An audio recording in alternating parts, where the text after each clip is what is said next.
Nous allons commencer. And so we are going to start.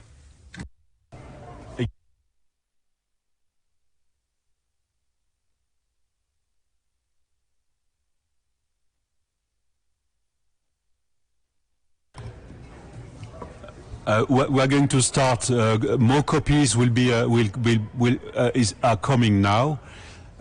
In any case, the document will be on the screen, and you have received the document on your email address. Because we lack of time, we have no other choice than to wait to start now. But copies are coming. The copy machine is a bit slow, but it's ongoing. But I think we can start. Thank you very much.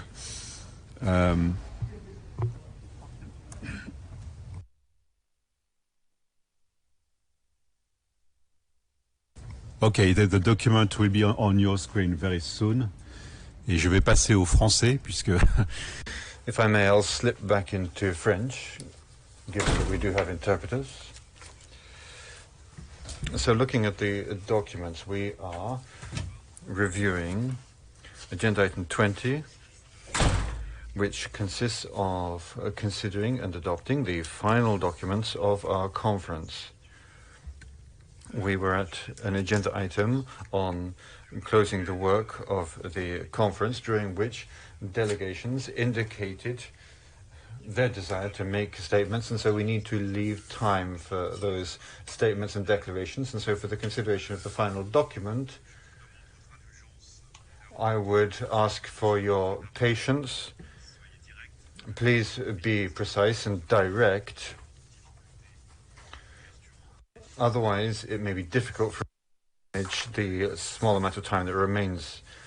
And so here is the document submitted for your consideration. This is a document of a classical traditional structure for CCW documents. Therefore, there are two parts. Part 1, which we will consider after Part 2. I propose that we look at Part 2 first, concerning the final declaration, because this Part 2 could be reviewed and adopted before we adopt the preceding Part 1, the report on our procedures. It seems to me logical to proceed that way. And so let us move to page 5 of the report, which is now on your screen. I see no objections, so I assume everyone is in agreement with this way of proceeding. So we're looking at pages 5, 6, and page 7. We have a preamble for the final declaration. That preamble was proposed by Main Committee 1. In the preamble, there are two paragraphs with square brackets, and so I would propose that we hone in immediately on those two paragraphs in square brackets to see whether it is possible to lift them or not. Can we delete the square brackets? Let's start with the first paragraph, starting with recalling the obligation of all parties to an armed conflict, and so on and so forth. I don't want to reopen discussion on the text, because I think that we completed that negotiations exercise on all of the paragraphs in square brackets. What I would like is to see whether we can now delete those square brackets. I'm talking now just about the first paragraph in square brackets. 5 lines starting with recalling the obligation of all parties to an armed conflict to take all feasible precautions, etc. My question to you is to see whether we can delete those square brackets. I see that the esteemed delegation of Cuba has asked the floor. You have the floor. I just would like to, in the vein of being able to move forward quickly, we could keep this in square brackets, because we think that throughout the declaration there are 3 paragraphs on this topic, and in addition there are 2 decisions. So I think that we could move forward with decisions 3 and 4, and then we could remove the square brackets. The only thing that The only reason we have the square brackets is to strike a balance, not really due to linguistic issues. Thank you, Chairman. Ok, effectivement, il y a un lien. Indeed, there is a connection between the brackets and square brackets. They are connected, and other parts of the text further on also. And so I would like to leave that paragraph in square brackets and move on to the next one, which is also in square brackets, and which starts with reaffirming their strong determination to protect civilians from the deleterious, etc. I ask of you the same question on this short paragraph. Can we delete the square brackets around this line? I see that Mexico wishes to take the floor. Gracias, señor Thank you. Just briefly, my delegation believes that since this is language that has been adopted by previous conferences and there's been no change, so we can keep this paragraph and get rid of the square brackets. Thank you. Très bien. Roumanie. Very good. Romania, if you please. Thank you, Mr. Chairman. Good morning to you all. I will be very brief, since there are other issues that need further consideration in this document, and after consultations with my capital, bearing in mind the importance of the IHL, and also to show once again our flexibility in our constructive approach in reaching the consensus, we would like to state that we do not oppose for having this specific part related to the cluster munitions in the preamble of the declaration. Thank you. Merci. Irlande. Thank you. Ireland, please. Thank you very much, Ambassador. Thank you very much, Mr. President.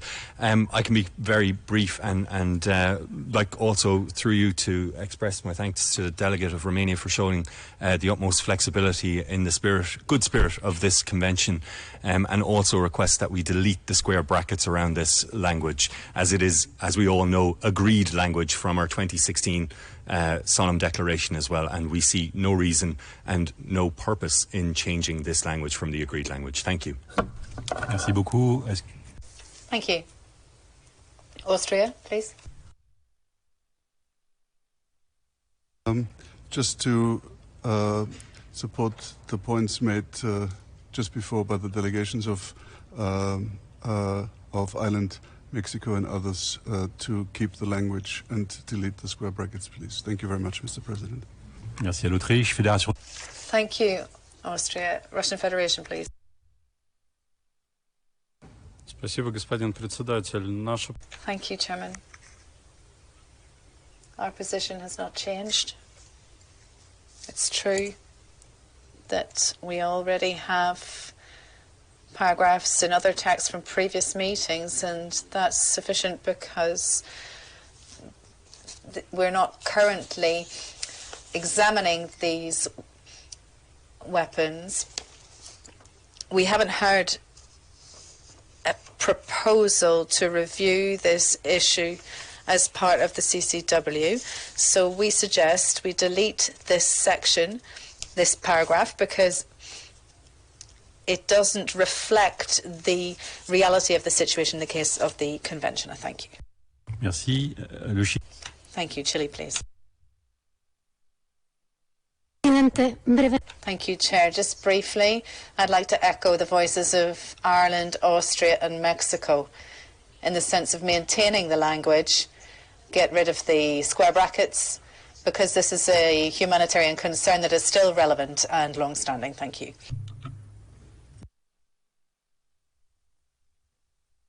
Okay. Sur ce Okay, on that particular paragraph in square brackets, I see that there are some delegations who would like to keep it, but one does not wish to. So we operate on the basis of consensus. We mustn't have any objections for keeping this paragraph. There's one objection. I'd like to know if this objection is confirmed by the Russian Federation. Okay, je vois le délégué de la Fédération de Russie qui... I see the delegate from the Russian Federation who doesn't want to take the floor but who nods his head, so I see that the delegate from the Russian Federation is confirming his objection, so I suggest we delete this paragraph in the preamble because the objection is firm. On the previous paragraphs, we're going to keep them in square brackets for now, and we'll continue to review the document. So this preamble for now remains as it stands. We can't gavel this through because there's still a paragraph in square brackets. So I suggest we move on now to the provisions of this solemn declaration, beginning on page 7, paragraph 2. Paragraphs 1 to 23, and there is one paragraph here, paragraph 9, that is in square brackets, that begins with their determination to minimize. Etc., etc. Ce paragraphe. This paragraph was put in square brackets by the main committee number 1, so we need to review that and ask if we can remove these square brackets from paragraph 9. I see Cuba, please. Presidente. Thank you, Chairman. Briefly, I suggest we move forward as we did with the preamble and focus then on the proposed decisions. I thank you.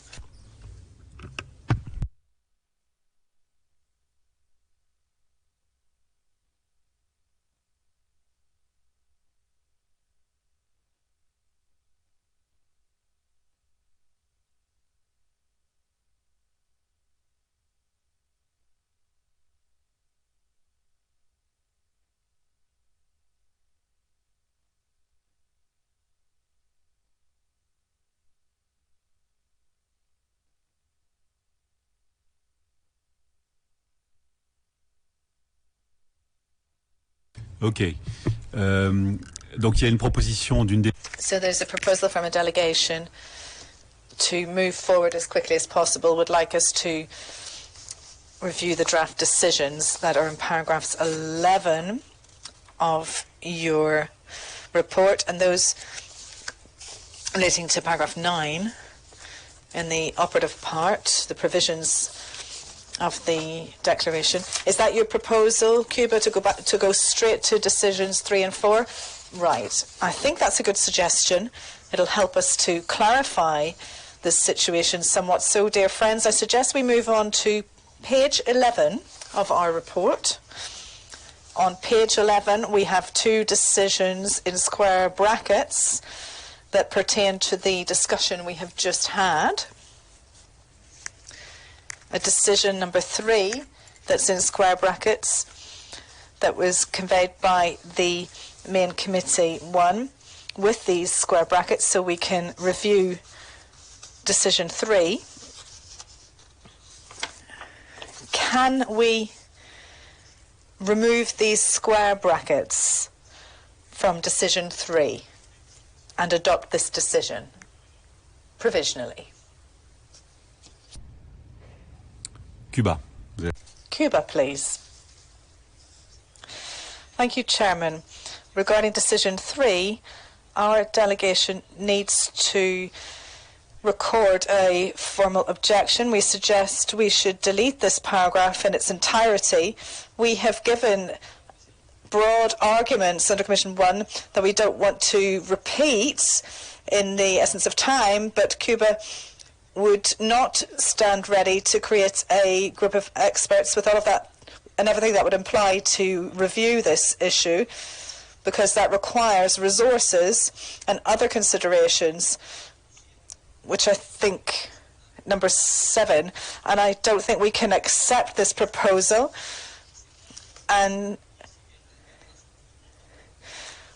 we know about this, the fact that MOTAB is not something that we have on our agenda, and we think that we should remove the brackets on the preambular paragraph and the paragraph 9 under the solemn declaration, and paragraph 65 that we will come on to. These are all connected to the same issue, and we would agree in expressing the humanitarian concerns reflected in those paragraphs, but we wouldn't be able to accept the decision number 3. Thank you, Chairman. Merci. Mexico. Thank you. Mexico, please. Gracias, señor presidente. Thank you, Chairman. Briefly, I'd just like to reiterate what has been said by Ireland on other occasions. We believe that this forum is for discussion, for moving forward on issues of humanitarian concern. It seems to us that it is not justifiable to try to eradicate any mandate for discussion on issues that we have acknowledged collectively to be of humanitarian concern under the Convention. And although there are divisions, we must all strive to find consensus and a way of coming up with common solutions. I thank you. Merci. Thank you. Mexico. Chile, please. Señor Presidente. Thank you, Chairman. Once again, I'd like to join my delegation's voice with that of Ireland and what Mexico has just said on the persistent concern here for humanitarian damage and the need to strengthen our convention and protocol. I thank you. Si. Thank you. Thank you, Chile. The Russian Federation, please.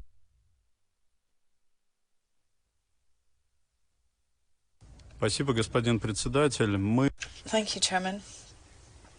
We agree with the delegation of Mexico regarding the comment that this is a forum where we discuss issues of interest to states, and examining this particular issue of MOTAP is something we've been discussing for many years. The last time we discussed this was in 2019 when we had held such consultations as those proposed in Decision 3, and the result of those consultations is something that is well known. Under the states participating under the Convention, there's no consensus as to the need to discuss this issue as a standalone item under the Convention. However, we reiterate the fact that this issue is something that we can, of course, discuss as part of the process under the Protocol 2. We stand ready to discuss this issue, for example, under the item under the agenda regarding the state of this protocol and the review of the activities. Regarding establishing a standalone item and standalone meetings on this item, we don't feel this to be necessary, because this kind of weapon does not represent a danger or a risk that would justify protection above and beyond that of other weapons. Thank you. Votre position est bien connue. Thank you. Your position is well known. So thank you for being consistent in your response. We are fully aware of your position. I have Austria to be followed by Ireland, please. Just to echo the points made by Mexico and Chile before, for the sake of time, we would also prefer to retain this language as it is. Thank you, Mr. President. Merci pour votre consigne. Thank you for being so concise and for your clear position. Ireland, please. Thank you very much, Mr. President, and I can add my voice to the delegations of Mexico, Chile, Austria in requesting the retention of this decision. Ireland, as you know, made this proposal, Mr. President, and we made this proposal in very neutral language and in a very neutral manner to facilitate discussion within our convention. When we don't have consensus on an important issue such as Metapum, we don't stop our conversations, we begin them. And this is a proposal designed to begin those conversations.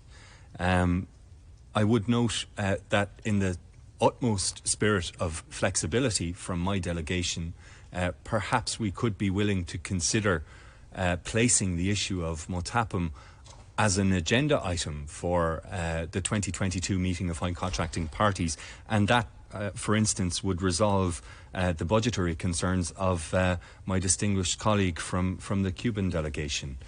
So perhaps if all delegations could exercise the same degree of flexibility, we could revert to maintaining the issue of MOTAPM on the CCW agenda for the meeting of high contracting parties in 2022. I think that's probably the most simplistic solution to this impasse that we find ourselves in at this moment. Thank you, Mr. Chair.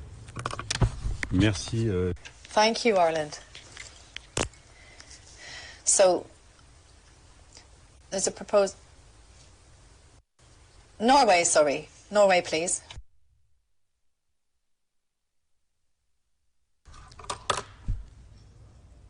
Thank you, Mr. President. Just very short to support the proposal by Ireland now to keep MOTAPM on the agenda for the 2022 MHCP. Thank you. Okay. Merci beaucoup. Thank you very much. So the situation we have is as follows. We have two delegations that firmly oppose Decision 3 as it stands, and we have an alternative proposal, which would be to take the decision taken on this topic in 2016, which was also actually a decision number 3. I can read it here. Next meeting of the high contracting parties in 2017. So in this case, it would be 2022. The item mines other than anti-personnel mines. Voilà la proposition. So that would be the proposal. I put this to you now. Would that formulation be agreeable for the conference?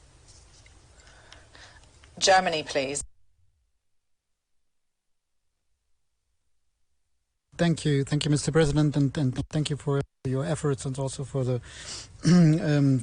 spirit of compromise I see in the room. Just to be very brief, we are certainly not against decision number 3. We would have supported this, but we can certainly go along with the compromise put forward by Ireland, and which would just have formulated. So we would be supportive of this approach. Thank you very much. Merci. Cuba. Thank you. Cuba, please.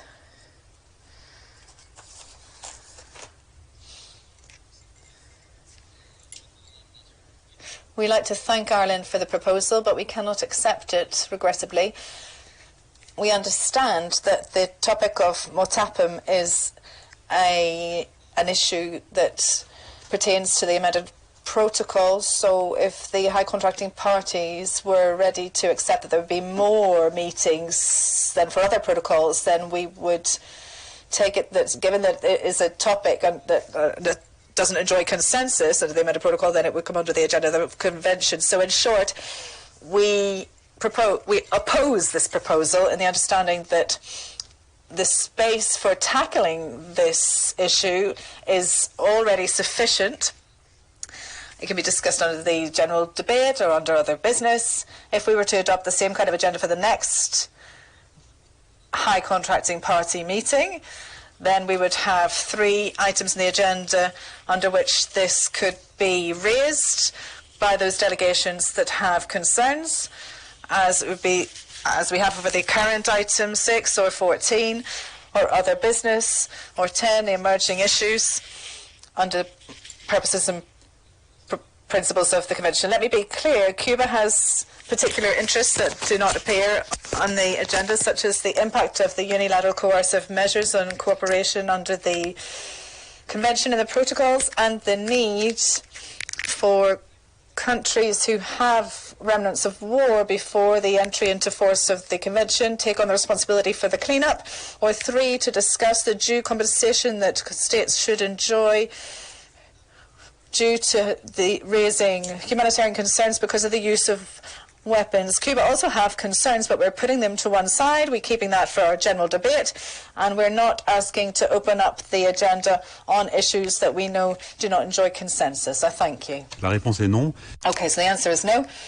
Russian Federation, please. Thank you, President. We also say no to this proposal because we have already gone through this during the current review cycle. We had this topic as a separate agenda item of the member states contracting parties. All of this led to the fact that this ceased to be agenda item for the contracting parties, and so during the last annual conference on the amended protocol, it was laid out very clearly that between the member states there is no consensus on the need to continue to review this issue under Protocol 2. So we don't have a consensus either regarding the consideration of this topic as a separate issue, a separate agenda item of the Conference of Contracting Parties. As we have said, any state that would like to raise this issue on mines other than anti-personnel mines can do that, either as a part of events under the amended Protocol 2, under the agenda item of a general discussion, or otherwise, or as under the agenda items such as of the conference, which also concern a general exchange of views or review of the scope of the convention or protocols to it. Thank you. Okay. Très bien, la réponse. Okay, thank you. The response then is no. I think the situation's clear. This decision 3 cannot be adopted, and the proposal submitted by Ireland cannot be adopted either. It was the one that had been adopted in 2016. So we'll withdraw decision 3, which brings me to ask you if we can now remove the square brackets in the preamble on the remaining paragraph. If you could just go back to that paragraph, it refers to recalling the adoption. Can we also remove the square brackets of paragraph 9? Cuba, please. Chair,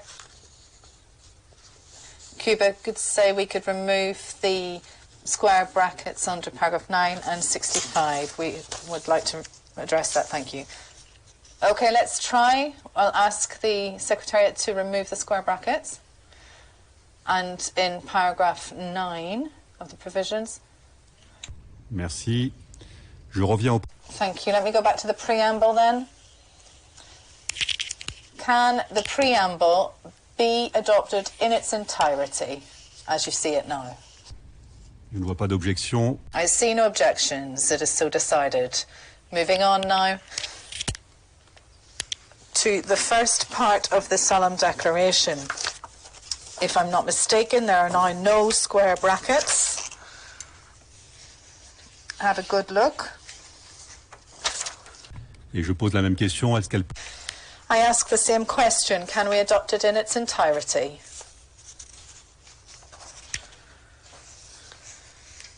It is so decided. Perfect, thank you.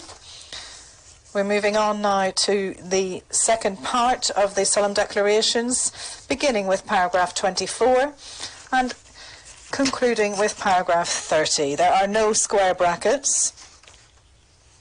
This language is not new. It's not from the main committee. Perhaps we can take a bit of time to look through it. I see that the United States would like to take the floor on this part 2 of the solemn declaration. The US, please.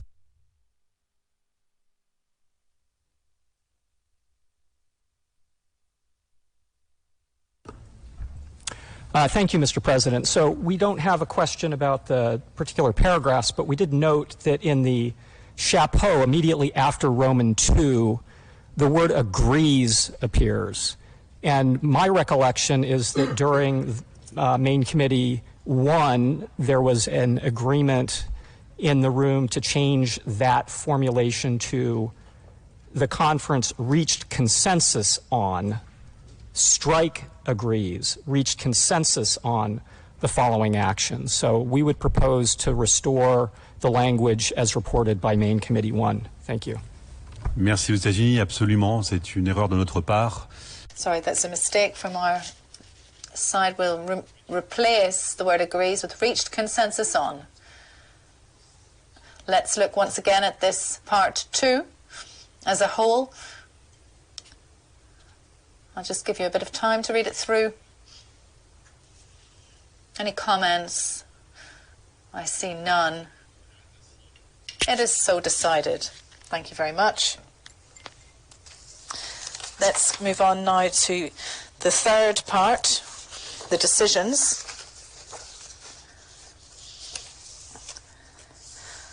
So in the third part on page 10, right at the bottom,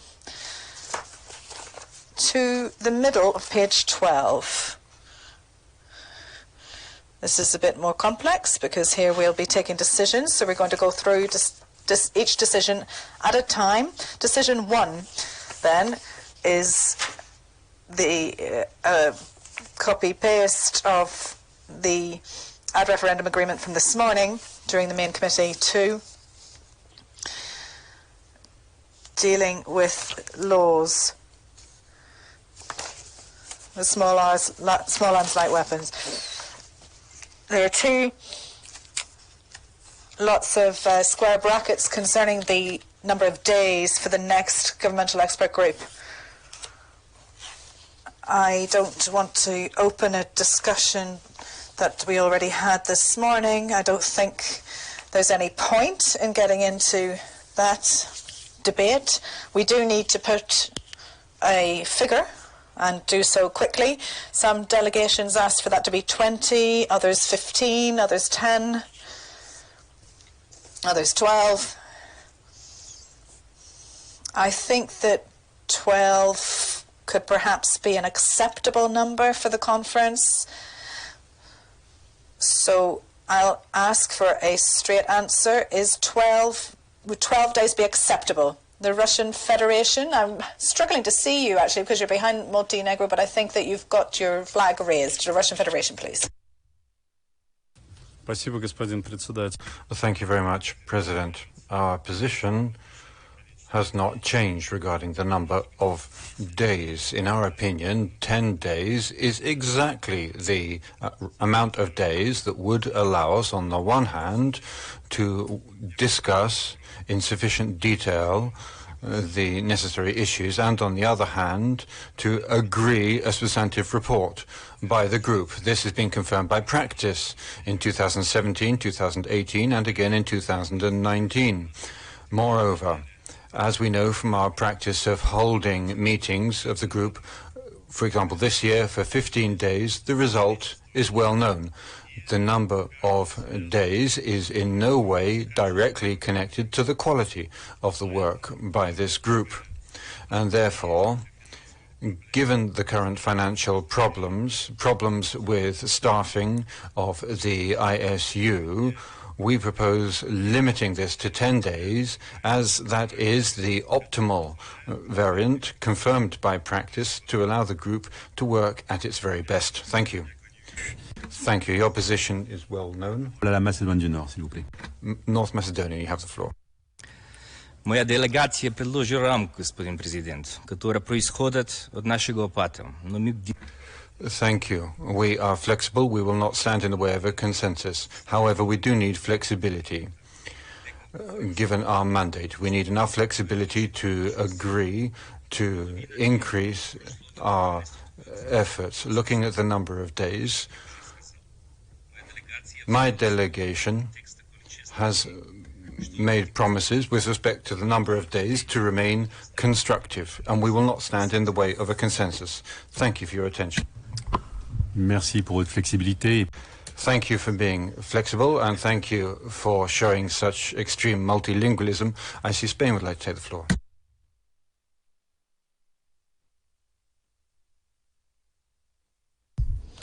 Muchas gracias. Thank you, Chairman. Spain's one of the countries that was supporting, as the majority of the people here, for up to 15 days, but I understand that if if we can find consensus on a lower number of days, then we would stand ready to accept it. The thing is that we have to see what consensus is, because if the whole room, apart from 1 or 2 or 3 delegations, actually are in favour of a particular stance, then I think that the consensus would be to follow that trend, not in blocking it. It's difficult to understand what consensus means and why the minority would be able to veto, because I don't want to stop perhaps accepting what you might understand to be the consensus that's emerging in the room. Thank you. Merci l'Espagne, Allemagne. Thank you, Spain. Germany. Thank you, Mr. President, and I can be very brief. Sorry. Now it worked? It worked? Okay. Yes, thank you, Mr. President. I can be very brief, just joining what my distinguished colleague from Spain has just said, and I will not repeat my intervention from this morning, underlining that I think we need to translate in a certain way our solemn declaration and its commitment to intensify our work, also in a concrete increase of working time available to the GGE. So I certainly agree that a positive outcome cannot be measured only in quantity but also in quality. But I think in this regard, agreeing on only 10 days, the concept of quality of our work will be even more important. Because we will not only have to intensify but also to concentrate on our work. So, and this will require certainly that all high contracting parties will have to show even more and from the outset the necessary willingness to compromise, which Germany stands certainly ready. But just following the discussion on agreeing on the duration of the GGE, I regret that this willingness is not present everywhere. Thank you. Merci l'Allemagne. Thank you, Germany. Cuba, you have the floor. Thank you, Chairman. We can accept the 10 days, though we understand that this would be a significant challenge for the next chair. Thank you. Très, très bien. Voilà une réponse. Excellent. Thank you. That's a very concise and clear response. Now I would like to pose a different question. I would like to ask this question directly of the Russian Federation. And given the tone of the discussion, could the Russian Federation demonstrate some flexibility for any more than 10 days? I would hope to receive a binary response. Thank you. La dire au micro, s'il vous plaît. Into the microphone, please. Thank you.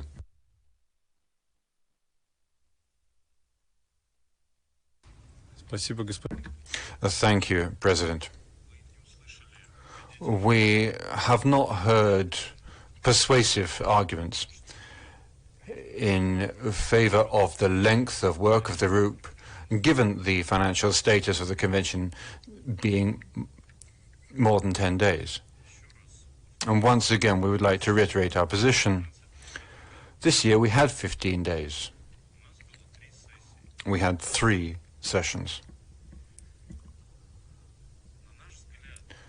In our opinion, the second of those meetings was a repeat of the first one. In many ways, we heard the same statements. We heard just the same discussions. We heard a repetition of just the same positions.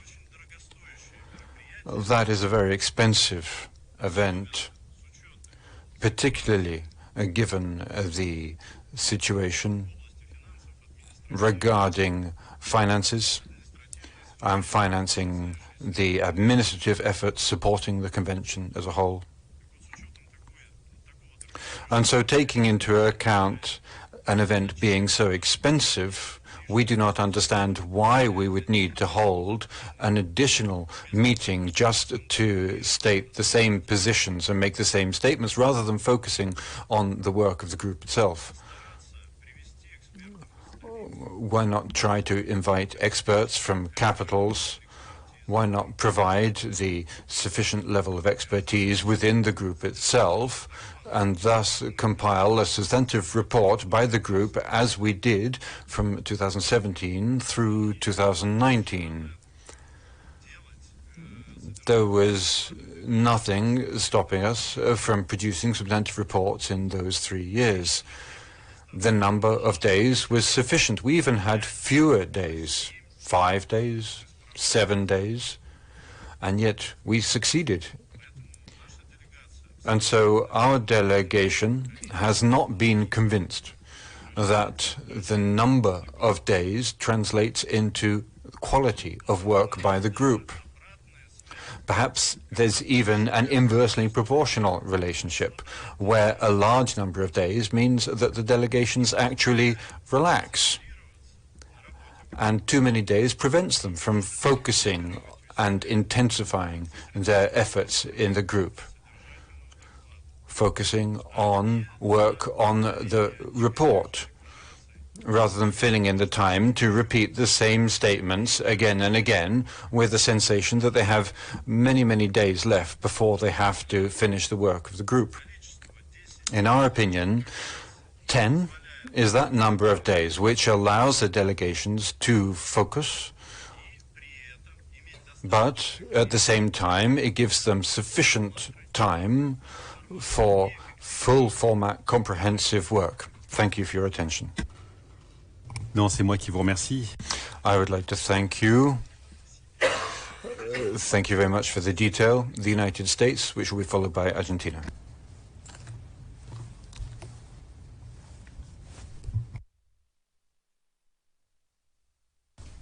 Thank you, Mr. Chairman. So I think there are two reasons why we need to have more than 10 days. And just to explain our thinking, one is, and maybe first to address a point made by the distinguished delegate from the Russian Federation, I agree, if we're going to hear the same statements, I would rather see 1 day, not 10. But I think we've all just reached consensus on a mandate that's intended to transform the work of this body from reading talking points to focusing on concrete proposals. Our colleagues from Chile, Brazil, and Mexico described one such approach, and we expect to see a proposal along those lines. And they have been a group of delegations who have been very substantive and very detailed in presenting the kinds of approaches that they would like to see. Our delegation and a number of other delegations have described, admittedly, a very different approach, but we've also been quite substantive. So if one thinks about the periods in this process, in the GGE, when we have made important progress on substance,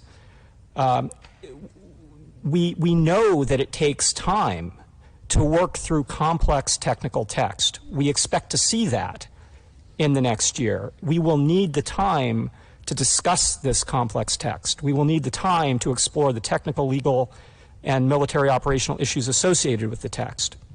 So I think it's everybody's expectation that we are moving into that kind of period, and we need a number of days that will accommodate it.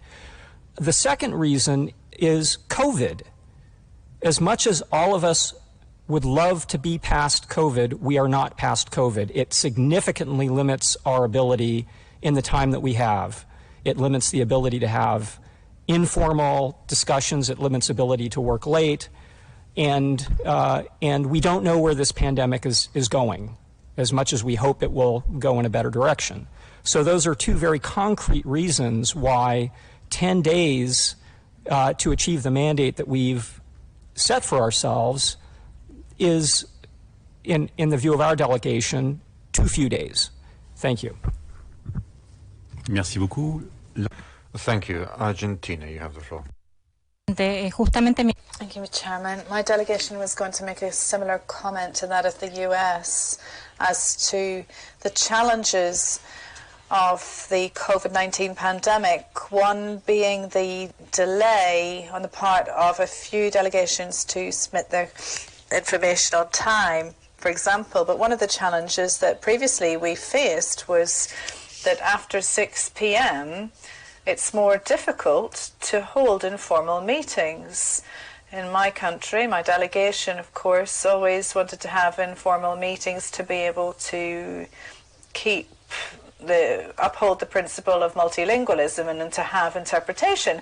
An example is what happened recently in a meeting where we had a session that went beyond 6 in the evening without interpretation. I don't think anybody in this meeting wants to end up in that situation again. I think the challenges of the pandemic mean that we need more than 10 days. And like I said before, we had the last day of the GGE that really showed us that, well, it wasn't really constructive, I think, because we ended up without interpreters. Thank you. OK. D'autres arguments ont été apportés. So, other arguments have been proposed in addition to those presented this morning, notably the issue of COVID. Now, the argument of COVID is one which I find to be pertinent. When we don't manage to conclude our discussions, we are forced to work informally. The question is, does that complicate the situation? There's also the issue of multilingualism. And so I would ask the question again at some point, because we really do need to make a decision. I will need to close the speakers list soon to move on to taking a decision. I will give the floor now to Uruguay, and hoping that you can be concise in your arguments. Thank you.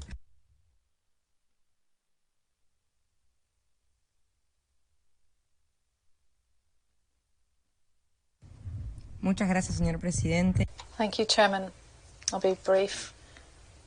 I'd like to support what was mentioned regarding the challenges we face by the delegation of Argentina and the USA. We too would support the need to have more than 10 days of meeting and echo what has been said by previous delegations to include at least 15 days. Thank you. OK, très bien. Very good. Thank you. And so new arguments have been put forward. And this, once again, but for the last time, I would like to turn back to the Russian Federation and ask directly, can you accept more than 10 days? I apologize for asking the question again, but new arguments have been put forward. And once again, of course, I would beg you for a succinct answer. Thank you, President. Well, these arguments, in our opinion, are in many ways artificial. I didn't want to do this, but we will need to go back now, I think, into the history of the issue. Let us remember how all of this started. We started with 5 days. Then it was 7. And once again, we managed to produce substantive reports. The arguments that now we have COVID-19 and arguments that it's difficult for us to meet, well, okay, what is the challenge of sitting down to talk after 6 p.m.?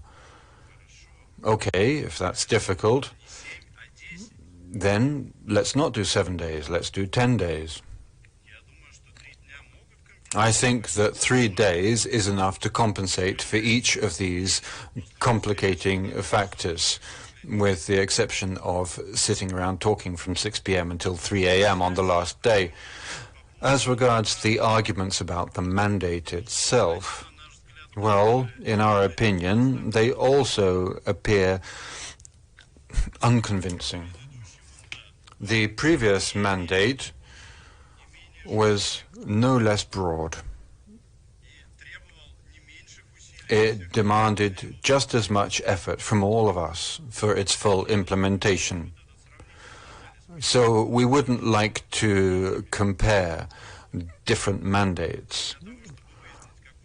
in order to ascertain which of them is most important and which mandates are less important. Each mandate is of equal importance, and each mandate requires the highest level of attention from all delegations.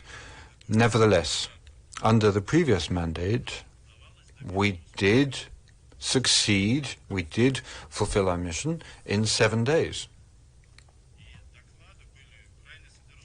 The reports that were produced were highly substantive.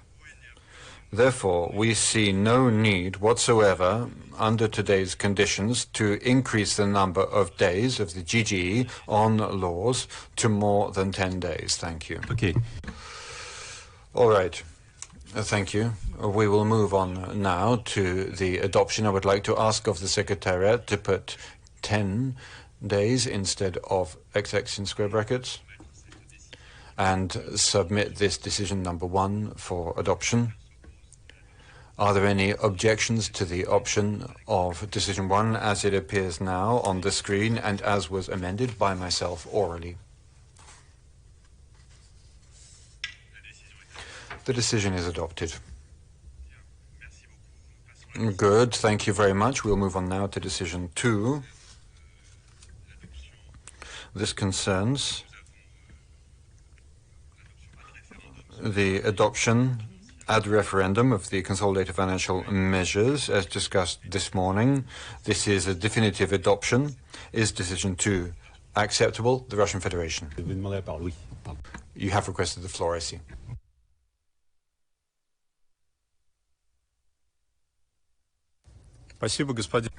Thank you very much, President.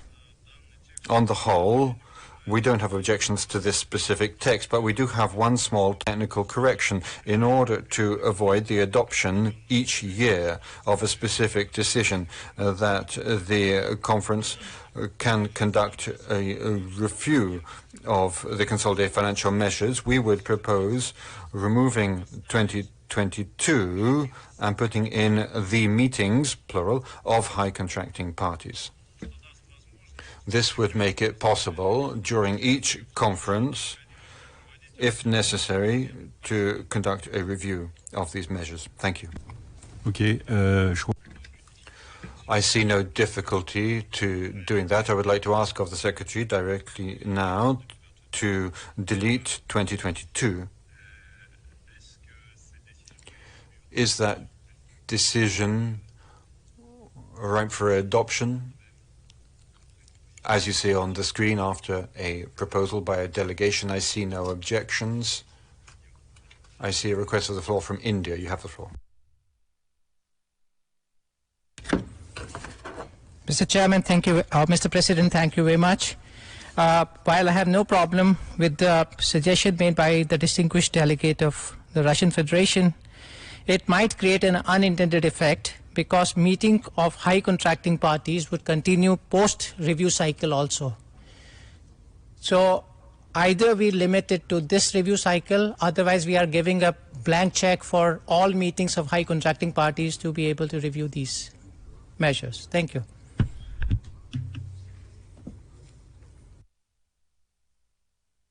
Okay, so, ce que nous pouvons faire. Thank you. So you're absolutely right. We can put 2022, 2023, 2024, the 3, or is it 4? We need to count. The United Kingdom always has a good decision to find our way out of such thorny problems. The United Kingdom, please. Thank you, Mr. President. I will try. I wonder if the point would be covered if we just said which may be reviewed by the high contracting parties. Thank you.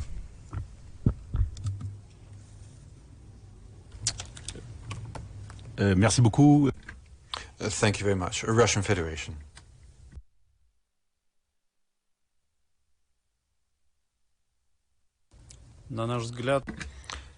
Thank you very much, President. And I would like to thank the delegation of the United Kingdom for the proposal. In our opinion, it is still important to indicate which events specifically can conduct a review of these measures if it is necessary.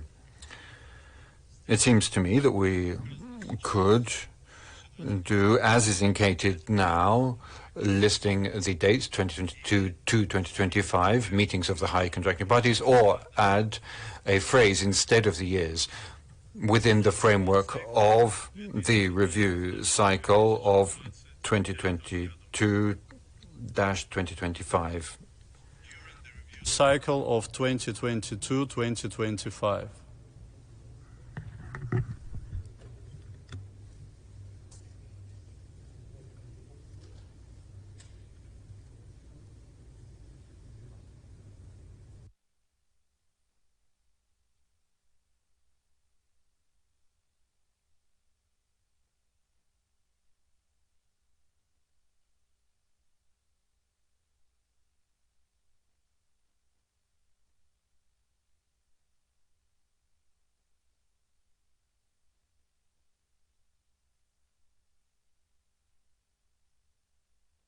Royaume-Uni, vous avez la parole. The United Kingdom, you have the floor on the current proposal, as on the screen. Thank you, Mr. Chair. I think the suggestion I made actually covers the same point more succinctly, but I could certainly live with that. But doesn't the current review cycle run till 2026? Thank you. C'est juste. That's quite right. We are missing 1 year. I think we're nearly there. Cuba? Just briefly, Chair, we'd like to keep the reference to the high contracting parties, because as it stands, it would give the impression that anybody could review this decision, and that wouldn't be quite right. Thank you. Très bien. Very good. The Russian Federation. C'était le même point, j'imagine. OK. The main statement, yes, thank you. I think we are there now. L'Irlande, pardon. Ireland, you have the floor. Apologies, I did not see you. Thank you very much, Mr. President. Actually, my delegation was taking the floor to support the delegation of the United Kingdom by simply referencing may be reviewed by the high contracting parties, as this makes most sense in the view of my delegation. Meetings of high contracting parties have the power to take these decisions. We certainly wouldn't agree that that review conferences, I can see review conferences has now been deleted, but I think in terms of it being most simple, we just simply need to refer to high contracting parties here rather than spelling out the years or any reference to review cycle. Oui, en effet, il y a que... Indeed, it is only the high contracting parties that can review such decisions. Would Russia have a problem? Russian Federation, you have the floor. Mr. President, thank you. In our opinion, our proposal is not fully reflected. It is important for us for the specific event or format in which high contracting parties can conduct a review. And so our proposal was to write down during the review cycle of 2022-2026 by the meetings of high contracting parties, so that it would be clear that it is at those meetings that such review can be conducted. Thank you. Okay. Je crois que de toute façon, ça n'est pas contre.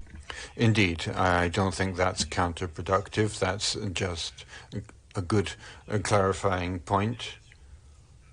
If that makes any delegation more comfortable, I see no problem with that. And so once last time, or perhaps just once again, I would like to pose the question, this decision as formulated on the screen, is it acceptable to the conference? Je ne vois pas. I see no objections. It is thus decided. Thank you very much. And thus we move on to the next decision, numbered 4 for the moment, but if adopted, it would be renumbered, of course. Decision 4 was transmitted by Main Committee 1 with square brackets. And so once again, I will ask the traditional question, can the square brackets now be deleted? The Russian Federation, please.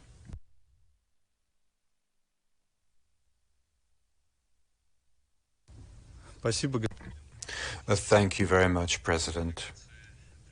Our delegation is feeling a sense of déjà vu all over again when we're looking at the same issues again and again that we already reviewed 5 years ago, but also during the current review cycle, issues related to Protocol 3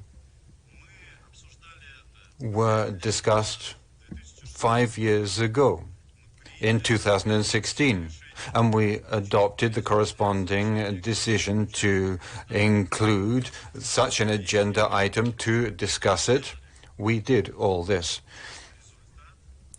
The result, I think, is well known to all participating states.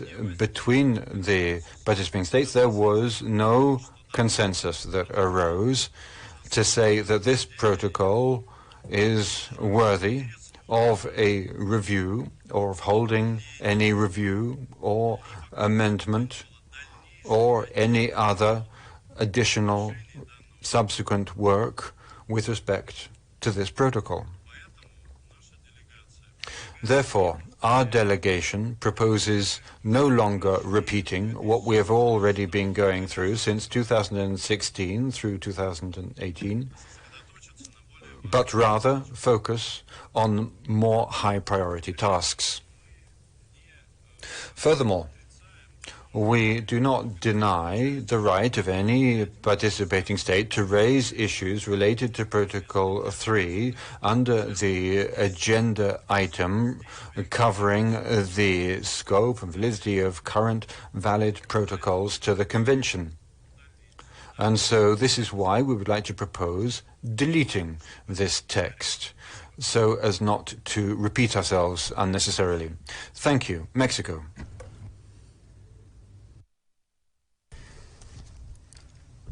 Gracias, señor. Thank you, Chairman.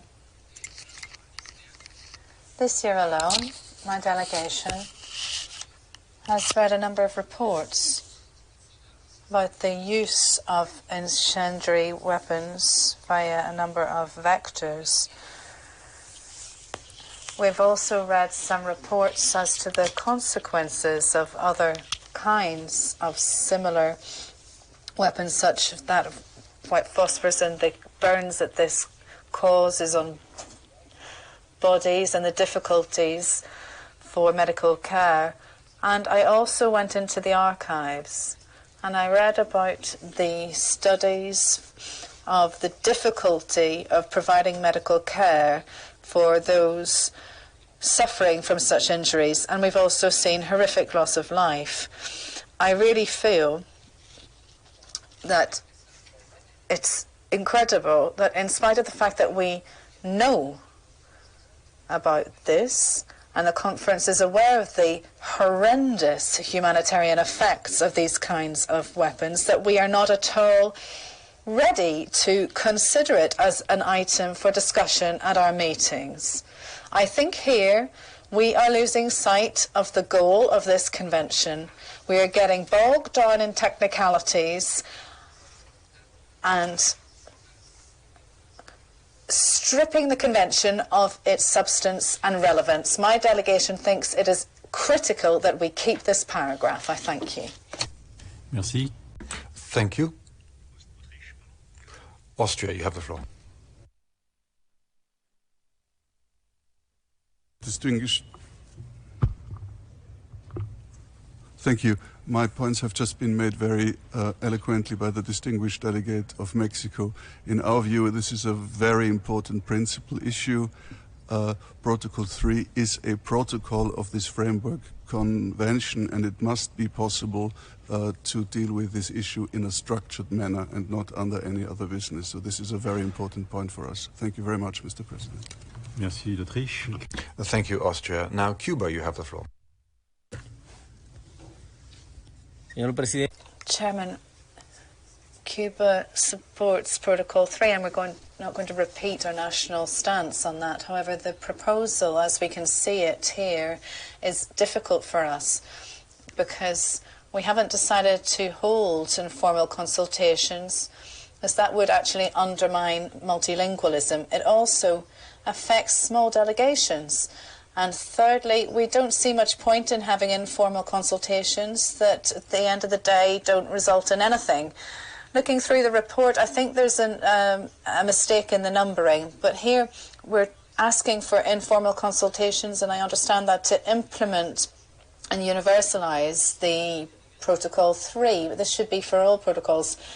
When we go to the section that is further up, where there's a discussion of strengthening national implementation, the chair of the conference with the high contracting parties has a task in the implementation of the convention and its protocols and must inform the conference on that. This is reflected, I think there's a mistake in the paragraph numbering it further up, because in the report I have here it's under paragraph 23 under strengthening and national implementation, and here we see a section that refers to universalisation, and there's a point on the agenda where we need to provide information on the universalisation of the protocols. I wonder, could we find a solution by entrusting an additional task to the chair of the high contracting parties under universalisation,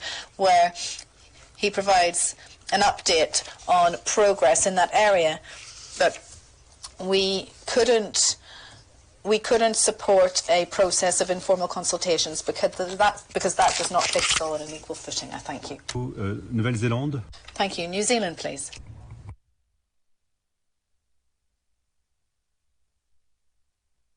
Mr. President, thank you for all of your efforts. New Zealand is one of the delegations that had supported this language and proposal in the main Committee 1 discussions, and we noticed that textual progress is moving quite rapidly here, and that Decision 3 has already been deleted, which we had already supported.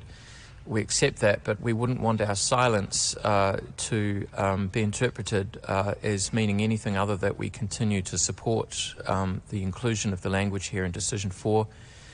We would be happy to consider, for example, alternative formulations with respect to the reporting back of informal consultations to the meeting of high contracting parties, and I believe at one point there were some discussions about what compromise language might be possible there, but we've not seen that resurface. So for the time being, we would like to see this language retained. Thank you. Très bien. Very well. Ireland, please.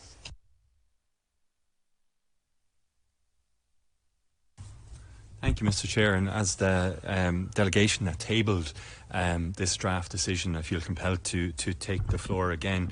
And I have to say I share the view of the distinguished colleague from the Russian Federation, but only in relation to his feelings of déjà vu, I have to say. And that déjà vu is related to a number of states seeking a discussion on an issue of concern, an issue of direct relevance to the convention, in the case of Decision 4 in relation to an actual protocol of this convention, but being blocked by a small number of states because there is no consensus on the nature of that concern. And that's quite alarming for my delegation, and I haven't seen great efforts to reach a compromise proposal here. We have tabled something, we are open for a discussion, but unfortunately what we see is a take-it-or-leave-it approach, which unfortunately is handing the power of veto to a small number of states, which is deeply concerning to my delegation. Thank you. Merci. Le Chili. Thank you. Chile, please.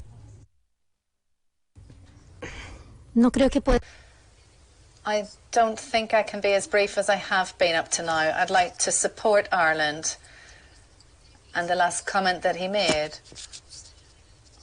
on using the rule of consensus as a veto to avoid negotiation on a topic that is of the utmost relevance for the convention. I mean, the humanitarian damage that has been documented as regards the use of these weapons. If we cannot discuss the use of these weapons under this convention because of technicalities, well, then we are completely watering down the convention. We are stripping it of its legitimacy, and the protocol is weakened, and this review conference will not be fulfilling its purpose. I thank you. C'est moi qui vous remercie. I thank you. Switzerland, please.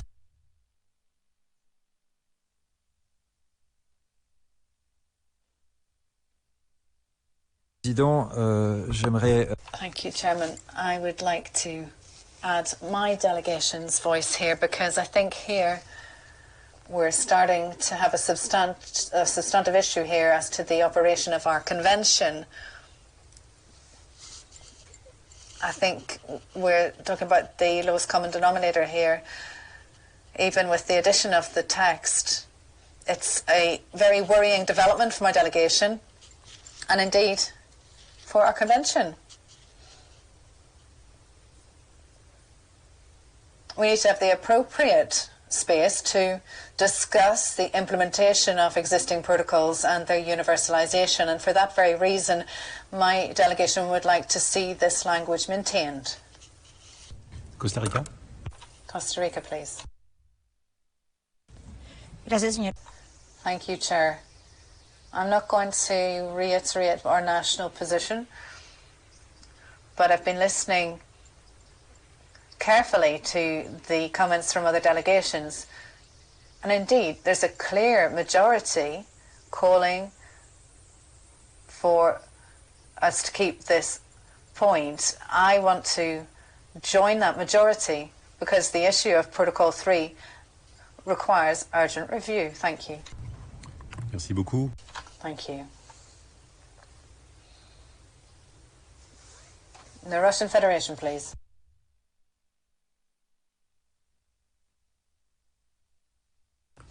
Thank you, President. So here we have heard some very loud statements regarding the utilization of the principle of consensus as a supposed veto right. In our opinion, such an assessment does not correspond with the reality. If you look at the agenda approved for 2020 for the high contracting parties, in that agenda we have a whole 2 agenda items which fully comply with what is being proposed in Decision 4.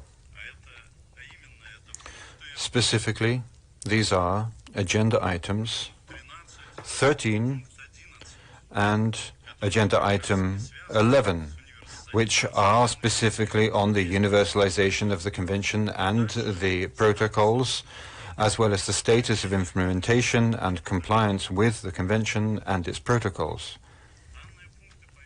So these 2 agenda items fully allow any interested state to discuss issues related to Protocol 3. However, in order to launch a separate discussion, we do need to have a unanimous, shared understanding of the feasibility and necessity of launching such a discussion process. And we have a good example of this. It is very recent that we agreed the work of the GGs on new emergent technology in the laws arena. This was done because we did have a consensus, a shared understanding that a subsequent expert discussion of this topic was necessary.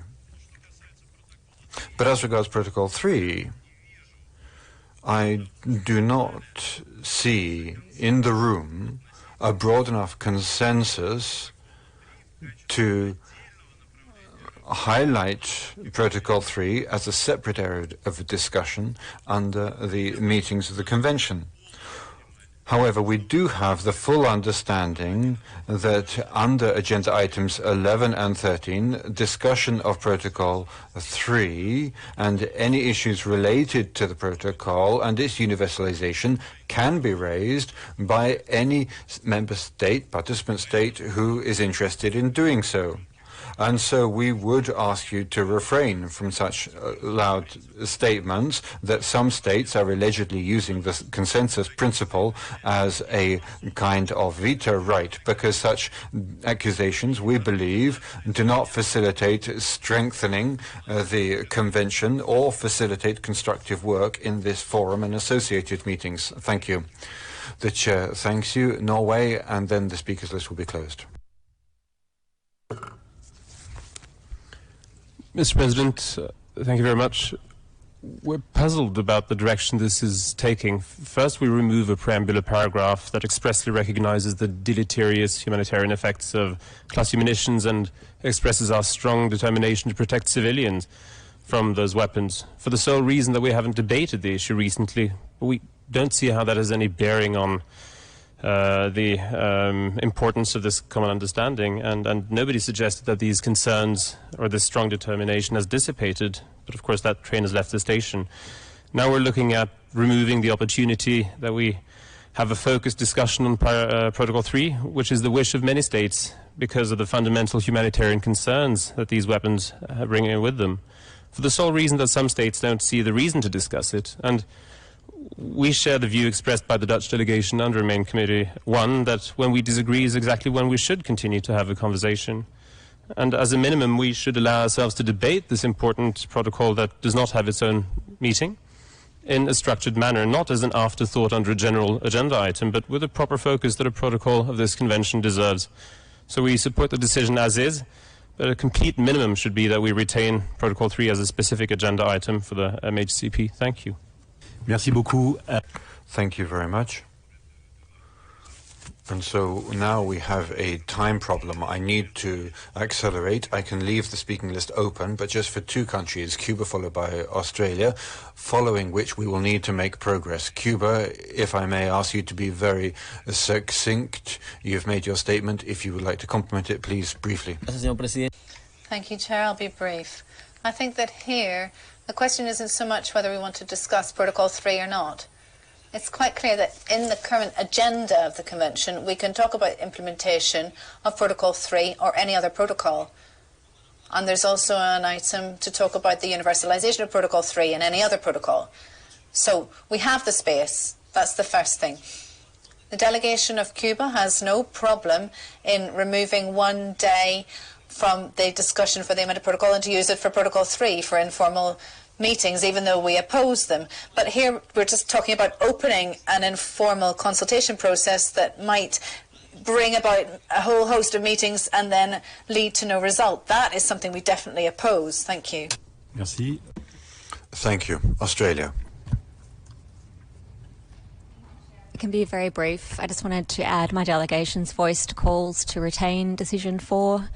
If there are concerns about the latter part of that decision, perhaps it could be amended to read, report the findings to the 2022 meeting through the inclusion of Protocol 3 as a specific agenda item. So therefore just making clear that the purpose of the agenda item is to report on those consultations. But just wanted to add my voice. Thank you. OK. Donc, moi, ce que je So, what I take from this discussion on the draft decision 3 is that there's very broad support to keep it, to take this decision. There are two delegations who have some trouble, clearly, to take this decision. So I'm going to ask the question once again to those two delegations. Do you oppose the adoption of this decision? Okay, there's a firm opposition from the Russian Federation. So this decision is not adopted. We'll move on now to the following decision. Decision 5, which will be numbered 3.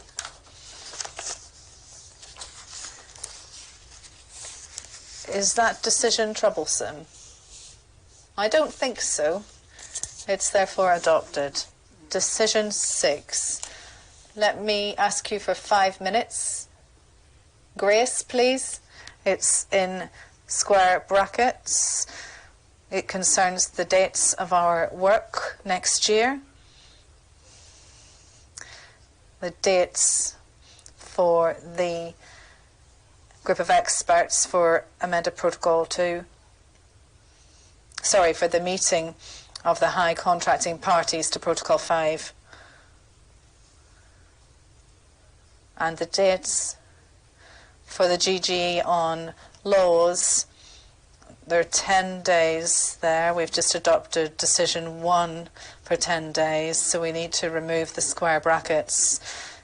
referring to 12 days. And we can adopt the 7th to the 11th of March 2022 and the 1st to the 5th of August 2022. You can see our July holidays are safe in principle. So the 16th Conference of the High Contracting Parties, the 14th of November, the 24th Annual Conference of the High Contracting Parties to amend Protocol 2 on the 15th of November, and then finally we'll have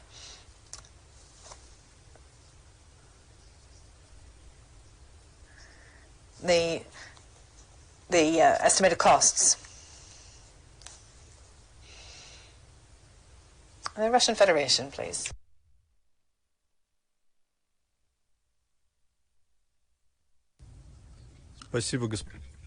Thank you, President. We have a clarifying question. April is a fairly intense month in 2022 regarding disarmament events. More than this, Russia always participates in events related to Additional Protocol 2 and 5, deploying our experts from capital.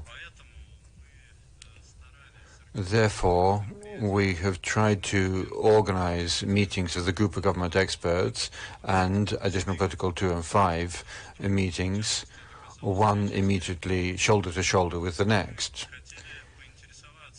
We wanted to ask whether it is possible to move the meeting of experts on Additional Protocol 2 and 5 to March or August and hold them back-to-back with meetings of the GGE on laws. Thank you. Merci pour cette question. J'aurais dû... Thank you for that question. I should have actually explained why we did this. We did our utmost to ensure that these 3 sessions took place back-to-back, but unfortunately it wasn't possible. We looked at all the different scenarios in connection with the availability of the rooms at the Palais des Nations, and bearing in mind the renovation that's going on. We know there's not just disarmament going on in the Palais des Nations, there are many, many activities, so unfortunately it wasn't possible. I'm sorry about that. Cuba, please. Just briefly, Chairman, I just want to put on record that we've accepted more days for Protocol 2 than for Protocol 5, but that doesn't mean that we accept any imbalance between the protocols. So we accept the proposals, but on the basis of equality. And I would just like to confirm with the Secretariat, looking at this calendar here, whether the meetings for the group of governmental experts from the 1st to the 5th of August don't clash with some of the meetings from the Conference on Disarmament. I just want to make sure there's no overlap with other meetings there. Thank you.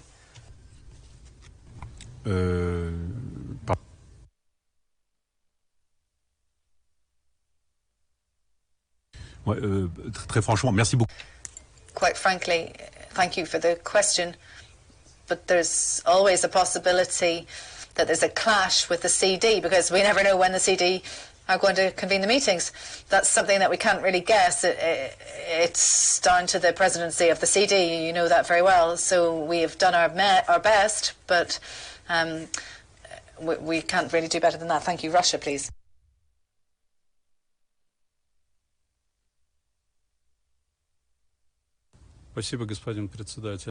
Thank you, President. And another comment of importance regarding the chapeau of this decision. We would ask to add, after in 2022, the phrase as follows. In in-person format, in accordance with the regular practice under the CCW. Спасибо. Thank you. Très bien. Very well. That's what we did for 2021. Indeed. Any problems with that? I don't see any. I think we are ready then to adopt this decision that has been renumbered 4. Any objections? I see none. Decision 4 is adopted. Thank you very much. We're now going to move to the last part of this final document review.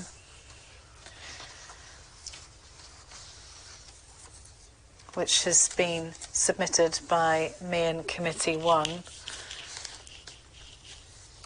So you're probably fully aware of the text. I think we can move on to Article 8, because you'll remember that Article 8 had some square brackets on laws. What we've done is quite simple. We've taken the first paragraph from the mandate to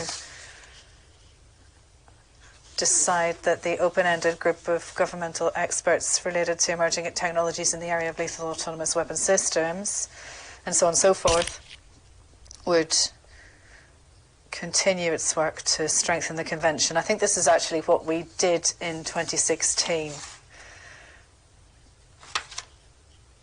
Is Article 8 agreeable? I see Israel, who wishes to take the floor.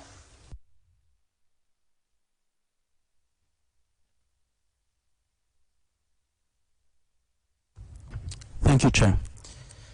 As paragraph 47 reiterates the language that already appears in Decision 1, it seems repetitive and unneeded.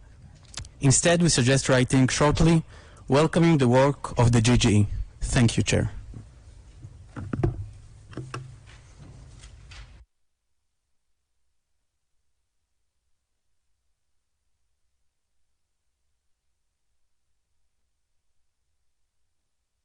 C'est une possibilité parce qu'effectivement ça répète le... It's a possibility because it does repeat the decision. Could we put this on the screen perhaps? The work of the... Alors il faut mettre peut-être le... Maybe we need to include the exact title of the group. The open-ended group of governmental experts related to emerging technologies in the area of lethal autonomous weapon systems.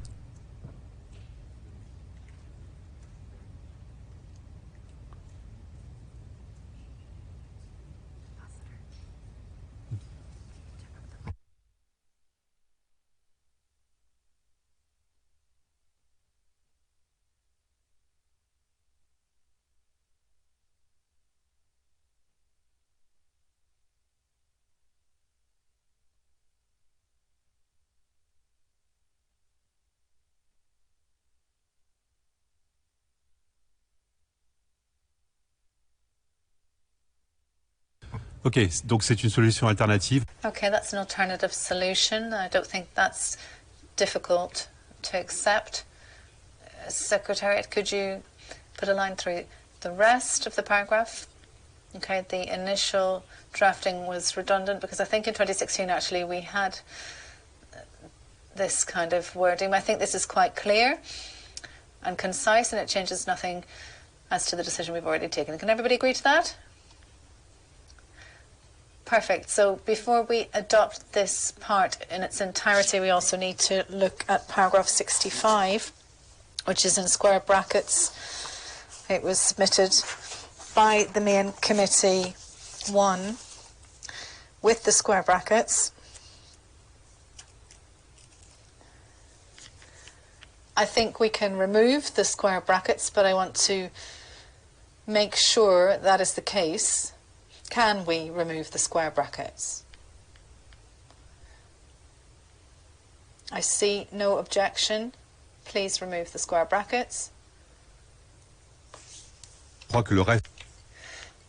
I think the rest of the text has been approved by the main committee.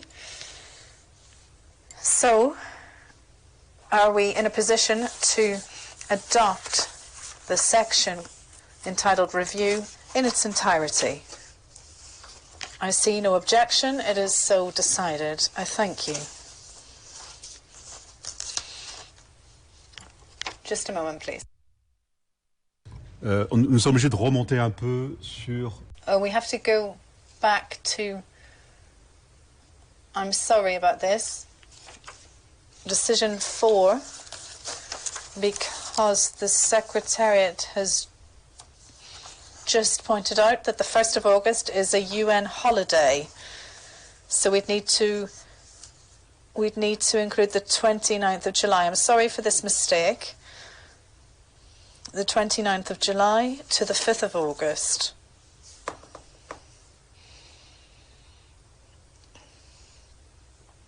Those are the precise dates.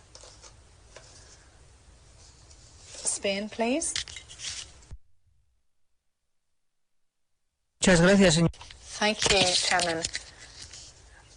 But if we introduce this change and then add up the days, I think that makes 9 days, not 10. So we would be reducing the days for discussion even further.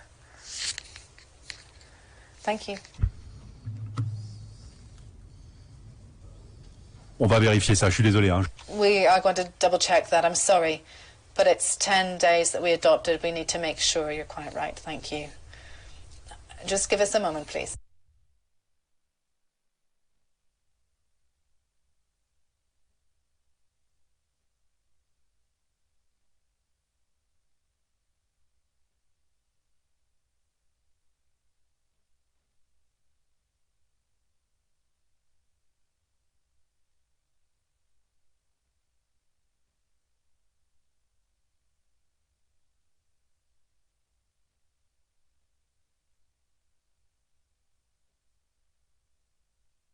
Non, pardon, nous avons recalculé, c'est bien. Oh, sorry, we've recalculated. It's 10 days. It does cover 10 days. Cuba, please. Señor Presidente. Chairman, a question. Would it be possible to have the meeting from the 25th to the 29th of July? Because when we include a weekend in the middle, we are making those coming in from capital to spend a considerable number more days in Geneva. I wonder if it's worth starting the session on a Friday. It seems a bit strange to me. Would it be possible from the 25th to the 29th? Because the Secretariat had said that in July there was a bit of an opportunity to have a meeting. It would be good perhaps if the 5 days were back to back. Thank you. US, please.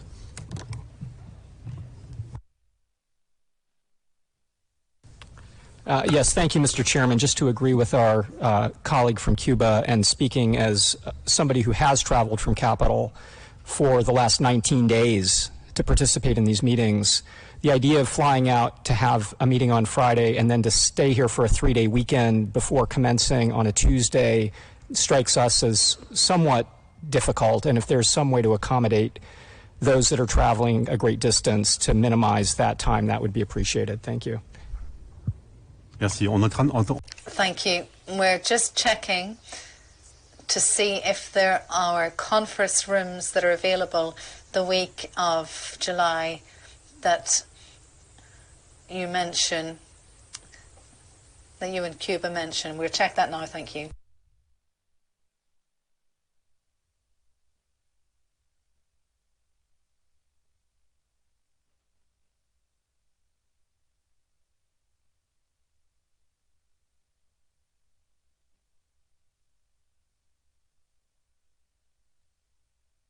C'est possible. It is possible. Thank heaven. It was a good suggestion, so I would like to ask it to be changed once again for the 5 days from 25th of July, 7th to 11th of March is 5, and then 5, 25th, 29th. 5 plus 5 is 10. Russian Federation, please.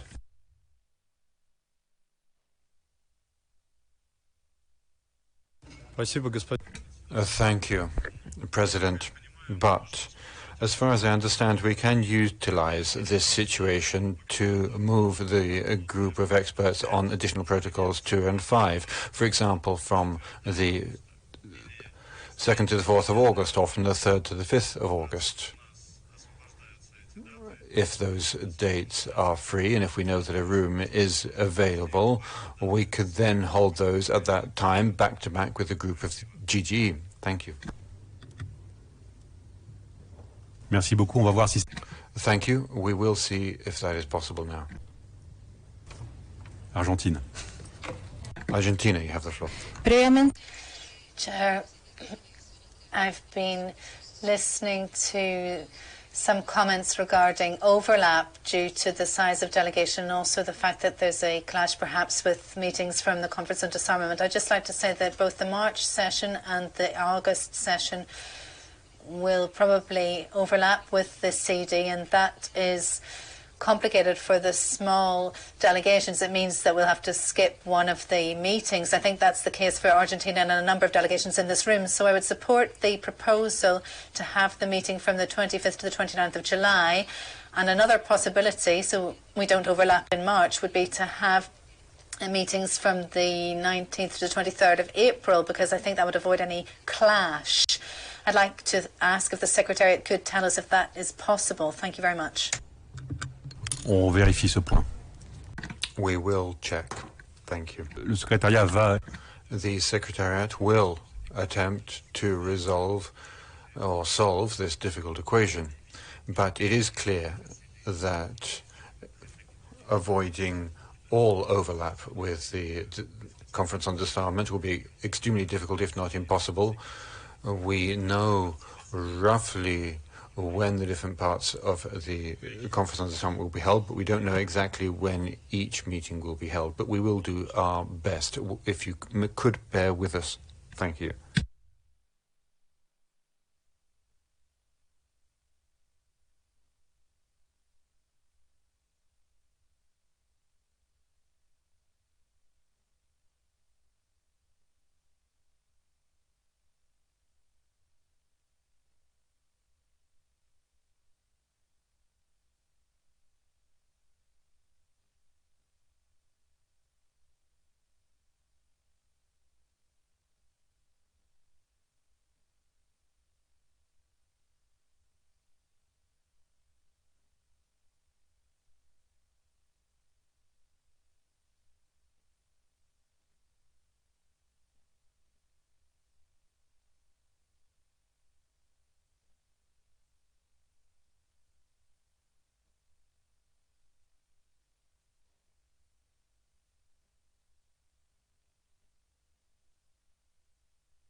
Okay.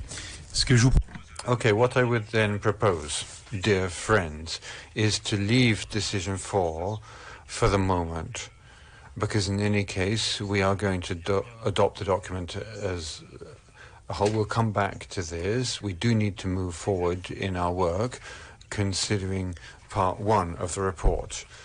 if everyone is in agreement to leave this aside for a moment, and we need to go back to the procedural section, adopting part 1 of the report.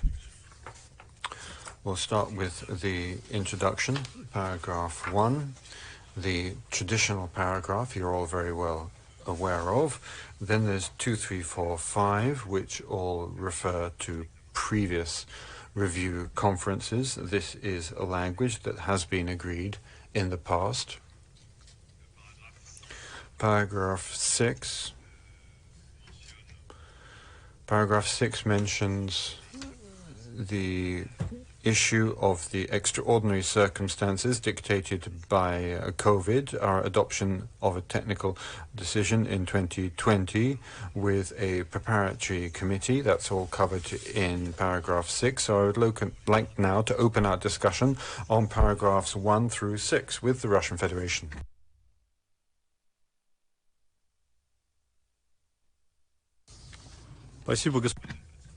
Thank you, President. We have a proposal for a technical correction of sex in order to bring the language used here in line with the actual technical decisions taken by the meeting of high contracting parties in 2020. We propose, after the words high contracting parties in line 2, to add as follows.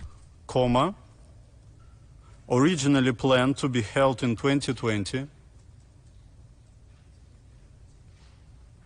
comma,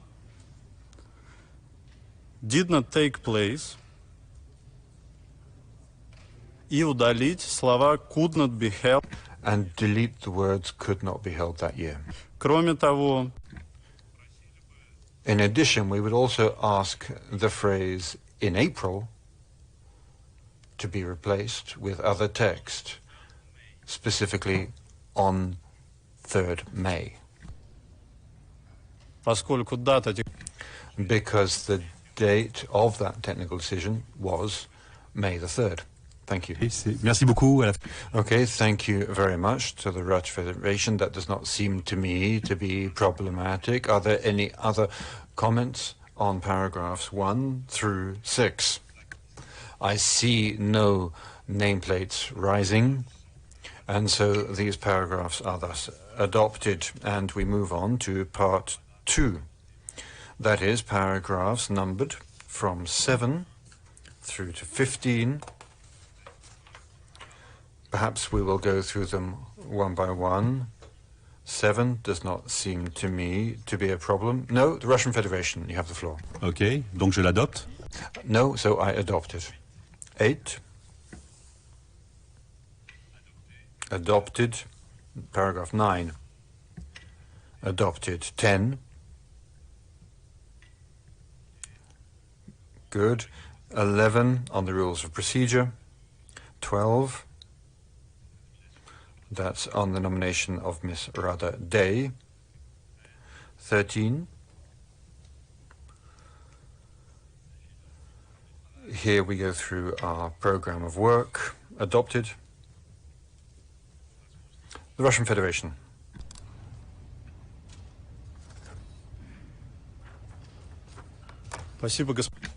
Thank you, President. In paragraph 13, in the part concerning Main Committee 2, we propose adding, after consideration of, emerging technologies in the area of. Кроме того, in addition, in the last line of the same bullet point, we would ask you to add, after the phrase consideration of the, provisions of the.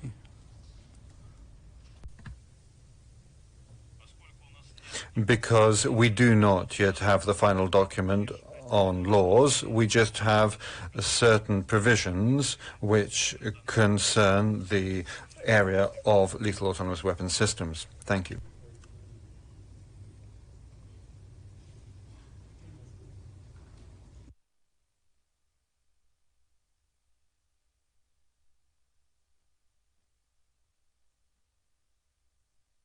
Comme ça? Like that? Sorry, Fédération de Russie. The Russian Federation, is this what you proposed as is now on the screen? Parole. You have the floor. Thank you. Of the provisions. Thank you. Merci beaucoup. Thank you very much. Non, il s'agissait du paragraphe 13. That was paragraph 13. I think that, personally, I have no problem with that proposal. Can we accept and adopt paragraph 13 now? That is the case, and so we move on to paragraph 14. Paragraph 14 concerns the nomination of the Bureau itself and the rules of procedure and the Vice Presidents. I see no problem with paragraph 14. Paragraph 15.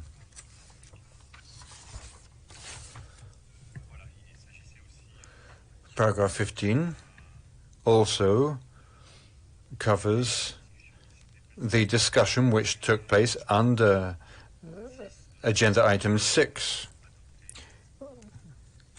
Covers the fact that we've adopted as follows in the text. Is this new paragraph 15 acceptable? Je ne vois pas de plaque qui se lève. I see no nameplates. It is thus adopted.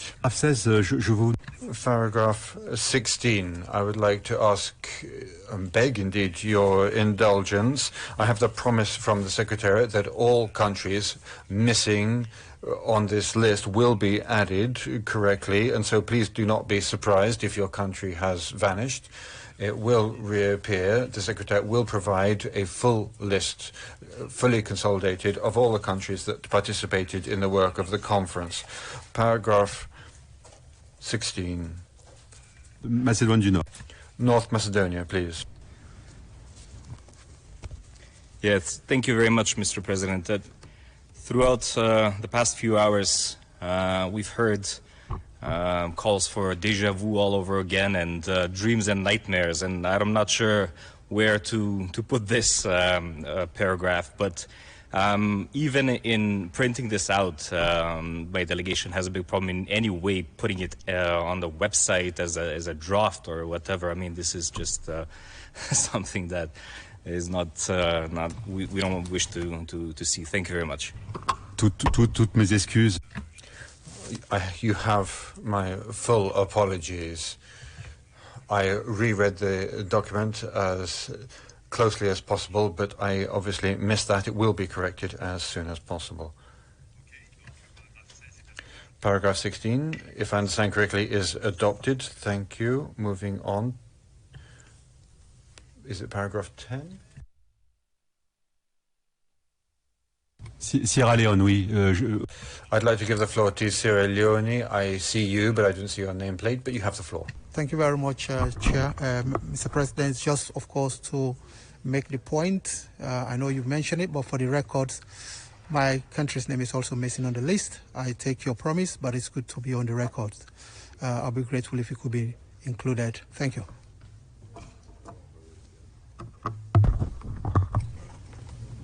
Okay. Okay. Thank you very much. That, of course, will be corrected. Your name will be returned to the list, as will the other names of countries that are missing, and the same concerns paragraphs 17, 18, 19, and 20, those final paragraphs. I'm sure that those lists have not been fully checked, but we can adopt them, understanding the work that has been done. And so with those reservations, can we consider that those paragraphs through to 20 can be adopted? I see no objections, and so it is thus decided. Thank you. We're now moving on to part 4 of our final document. Paragraph 21, 22, 23, 24, 25, 26, 27, 28. We will take these one by one. Paragraph 21. I think there's no spelling mistakes here. Is paragraph 21 acceptable? Yes. Paragraph 22. the adoption of the report from the Preparatory Committee. I see no objections. 23 concerns the message from the Secretary General as read out by Ms. Tatiana Valavaya. Director General, of course, no problems there. Paragraph 24. This is a little bit more complicated. We forgot, and you have my apologies. I will ask the Secretariat to return one phrase to the beginning of this paragraph. If our Secretariat could type this into paragraph 24. Au début. This is at the beginning, starting the chair. If you could add in at the beginning. My apologies, it has already been added. So we have added a sentence since the text was distributed to you. As the text now is, can it be accepted by all delegations? I see no objections. It is thus decided, and so we will move on to paragraph 25.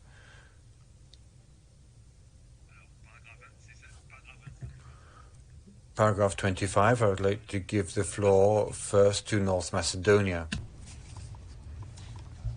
Mr. President, just to inquire why the paragraph starts with the date when it comes to general exchange of views, because the general exchange of views took not just one day, and other delegations, including my own, took part in it as well. So if it is about the general exchange of views, first of all, we recommend the deletion of the first of the dates on 13 December 2021 for it to start with the capital T, the following delegations took part in participated in the general exchange of views, and then to include my own country as well, which did take part in that agenda item. Thank you.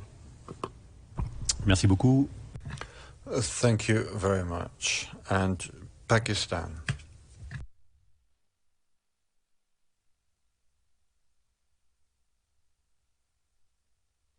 Non, le Pakistan aussi. Yeah, thank you, Chair. I also wanted to point to the date. Thank you. Okay, Venezuela. And Venezuela, you have the floor.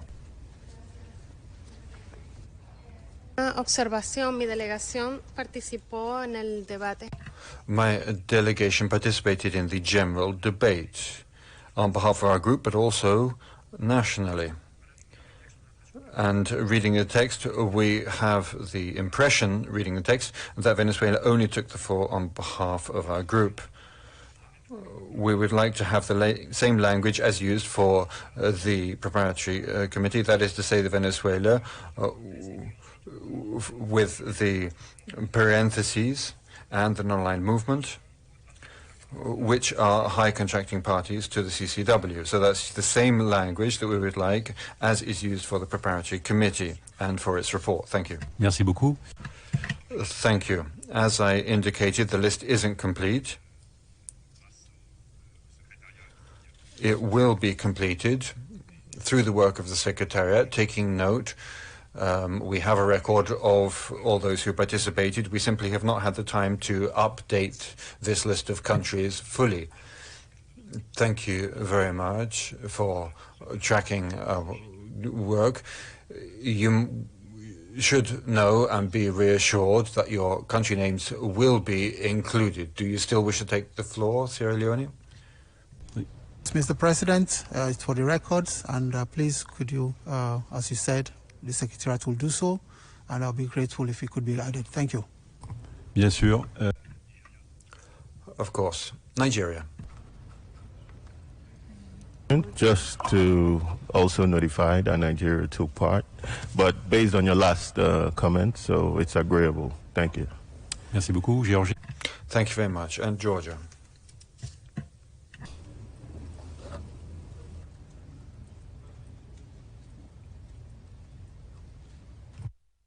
Géorgie, vous avez la parole. Georgia, you have the floor. Que je vois pas dans la liste, I don't see a country in the list, but Georgia did participate in the general debate, so it should be added. Thank you. Qui ont participé à ce débat général. Those who participated in the general debate will be added, of course. And so this paragraph is adopted with the clear understanding that all countries who participated will be reflected in this paragraph. I see no objections, and it is thus decided. We're moving on to paragraph 26, having adopted 25. Can 26 also be adopted? Yes, it is thus decided. Paragraph 27, can it be adopted? Also, yes. Thank you very much. Paragraph 28 concerns the Credentials Committee and the presentation of the report by the chairman of the committee, Ms. Laurent Masméziane. Can it be adopted? Thank you very much. And finally, paragraph 29. This ends the section and states that the drafting committee was not convened, which is the case. Can it be adopted? Yes. Thank you. Moving on to part 5 of this report.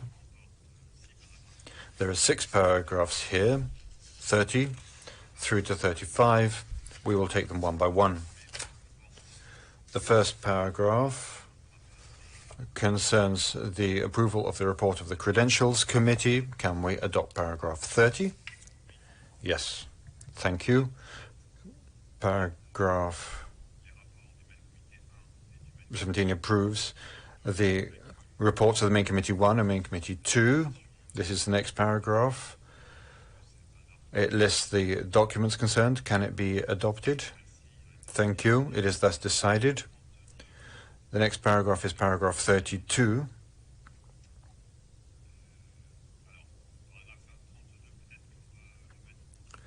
Perhaps we'll put this or leave it in square brackets for the moment, pending a decision on the dates. So let's move on for the moment to paragraph 33, if we may do that.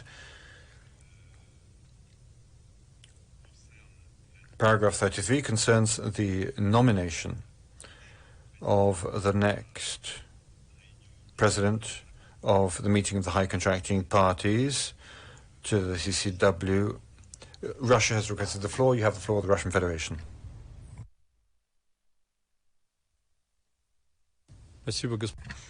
Thank you, President. In our opinion, the last sentence of this paragraph is superfluous because we have a similar understanding which was set forth in Decision 1, which we just agreed. Therefore, it seems to us necessary to delete that last sentence. Thank you. The Chair thanks you. Can the Secretariat put a line through that sentence? With that proposal, then, can paragraph 33 be adopted? Merci beaucoup. Thank you very much. It is thus decided. We move on now to paragraph 34. Paragraph 34 concerns the adoption of the provisional agenda for the meeting of the high contracting parties to the convention. That provisional agenda is the traditional agenda. It is contained in Annex 2 of our same document. Can we adopt paragraph 34? I see no objections. It is thus decided.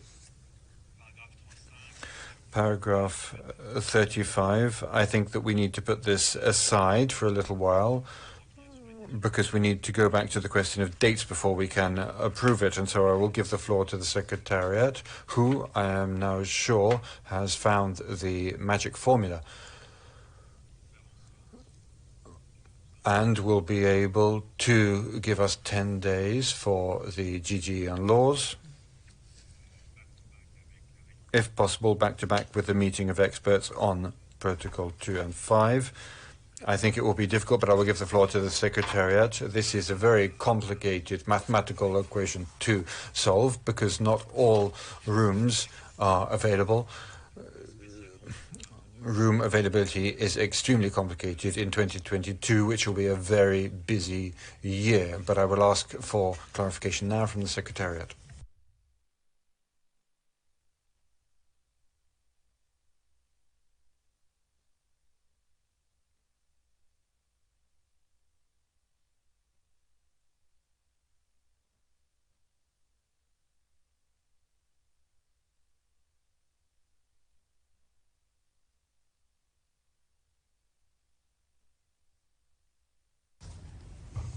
taking the suggestion from, taking the last suggestion, then I would restate the date of the GGN laws to take place in 2022, which would be from the 7th to the 11th of March. That'll be 5 days, March.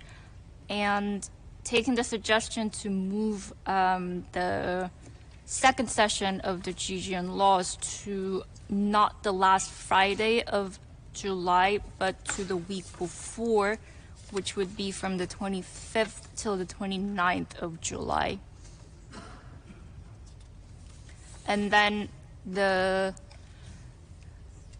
amended Protocol 2 group of experts, and then Protocol 5 meeting of experts, if we were to take the suggestion to have them take place back-to-back with the second session of GGN laws, immediately following the second session of the GGN laws. So what's in Roman numeral I would be the 2nd and the 3rd of August, because the 1st of August, as mentioned, is a holiday at UNOG, and then Roman numeral 2 would be the 4th of August. So can you repeat that? Yeah, to be clear. I'll tell us.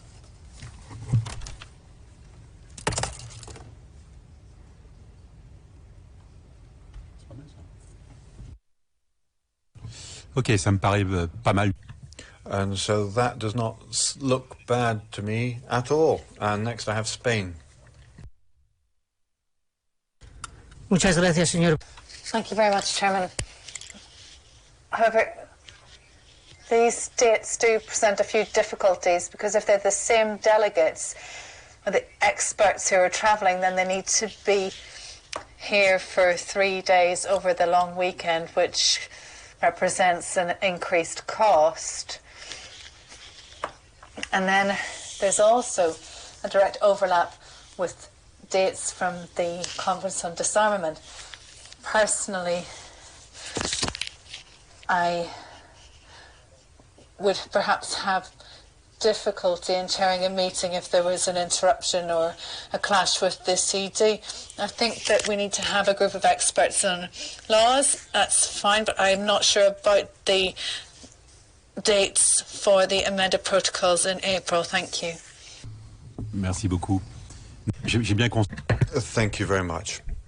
I am indeed very aware that there cannot be an ideal solution. Sadly, we have to deal with the circumstances. The question of overlapping with the Conference on Disarmament is not one that we can resolve, because we do not know exactly when the meetings of the CD will take place. Overlapping with across a weekend, I'm afraid, is inevitable, and I do understand that that poses challenges for some delegations that do not wish to stay in Geneva over the weekend. However, it is quite nice here in the summer at the weekend. I hope that this is the optimal solution, however. Je fais une plaisanterie, c'est ça? Was I joking? In the interpretation, there's a slight delay. I'm not quite sure what I said that was funny, but Mexico, you have the floor. Gracias, señor. Thank you, Chairman.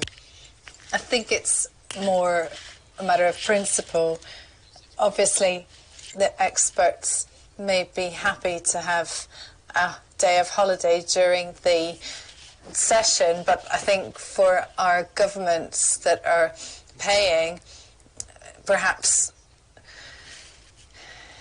it's the fact that they would have the weekend plus the Monday free. I think it's quite complicated to be able to adopt that.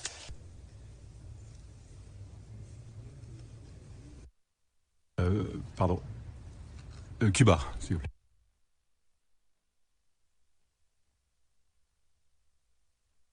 Su propuesta, creo que si bien... On the proposal, I think, although we've got this UN holiday in the middle, this savings from La Habana would be that we wouldn't have to travel in the month of April. If we just took a return journey in August, then we would make quite a we would make some savings in that sense. So thank you to the Secretariat for the proposal. Bien. Well, good. I see that Spain has requested the floor. Señor Presidente, yo no sé. Chair, I'm not sure how we can make this change because we had already looked at the dates. Mexico is quite right, and if there are experts travelling from abroad, they're not the same experts. I would stress whether we have thought about the concept of consensus. We should also think about who the experts are, and like I said, a direct clash is something that's difficult to chair. I think it would be difficult to cover a meeting that I'm supposed to be chairing when we've managed to adopt the dates in April without a problem.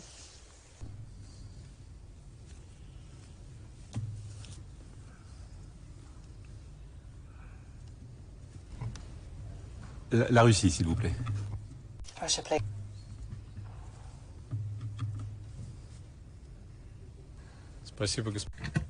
Thank you, President.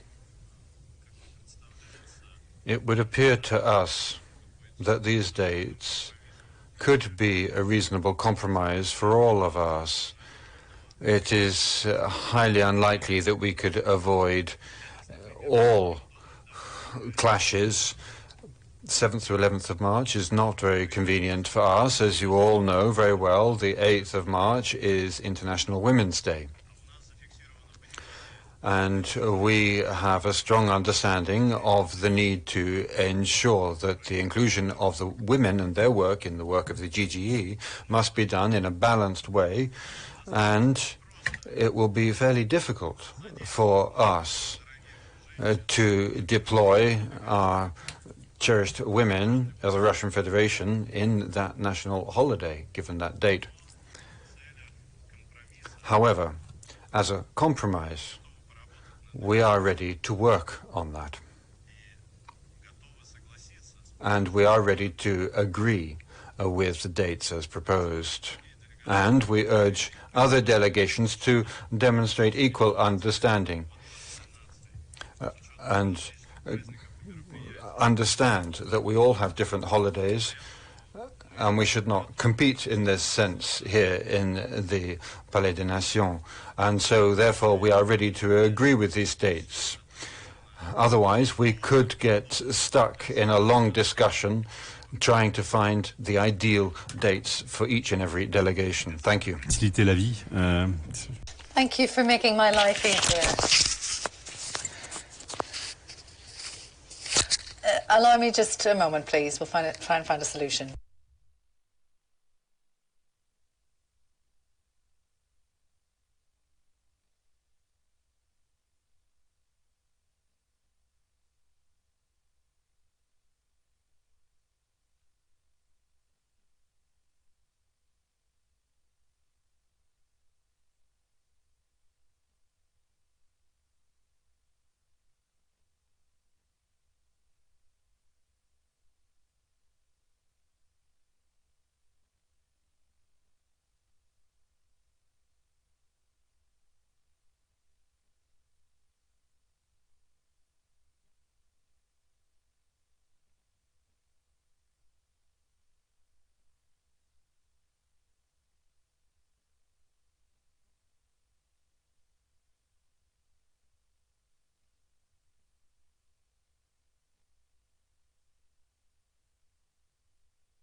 Nous sommes en train de trouver une solution. We're trying to find a solution here. We'll get there. I just wanted to say that I'd like to make sure we have some time for the last item on our agenda, the concluding remarks, because I think delegations would like to make concluding remarks, so it would be good if we could do them with the 6 languages of the United Nations. We're almost at the point where we can adopt the document, so let's try and make an effort and we can get there. The dates has always been quite difficult. Maybe we need to use a doodle poll or some kind of artificial intelligence to get us out of this impasse. I think we all are limited intellectually in order to actually pin down some dates, but we'll try and find the ideal dates. We're wondering if we could move forward with the meeting of experts for the amended Protocol 2 and Protocol 5 just before the 29th of July.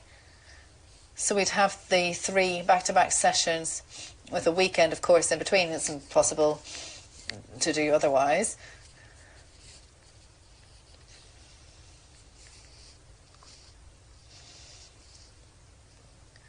Does the Secretariat have a solution for us? Vous avez encore une observation? Do you still have a comment? You have the floor, please.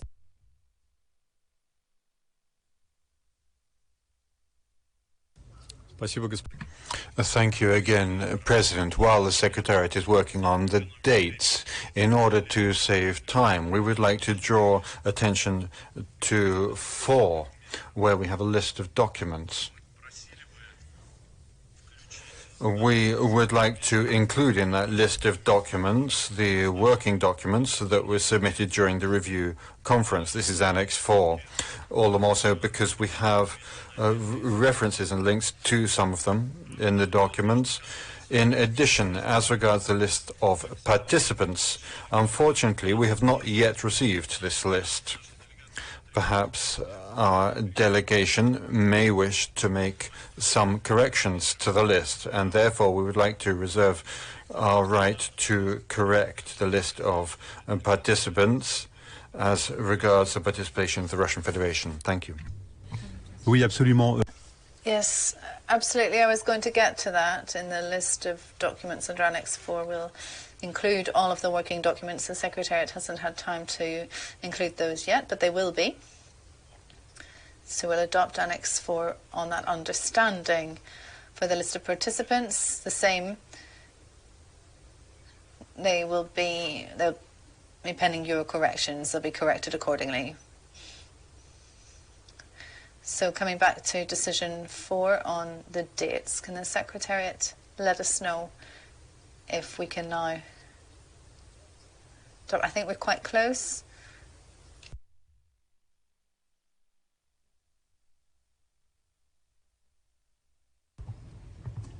Thank you, Mr. President, and apologies for the confusion caused.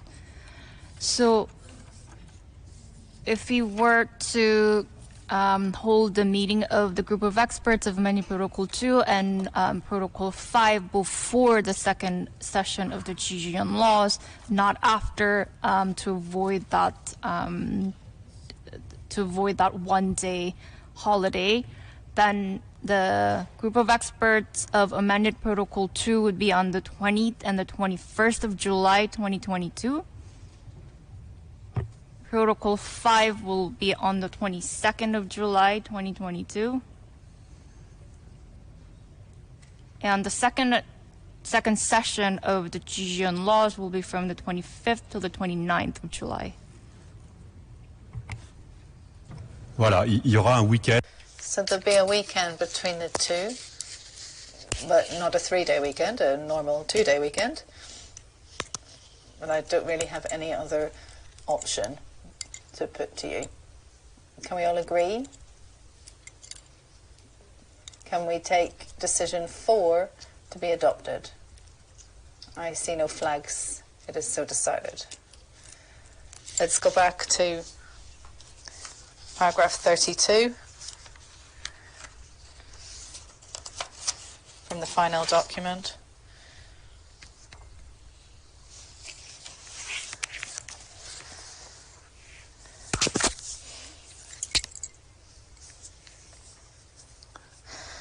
Apologies. First, we will adopt the entirety of the final document as orally amended with the annexes. Can the part 1 of the draft final document be adopted in its entirety? I see no objections, it's so decided. Let's go back to paragraph 32. 32. Can we adopt paragraph 32? We take away the square brackets, of course, I imagine.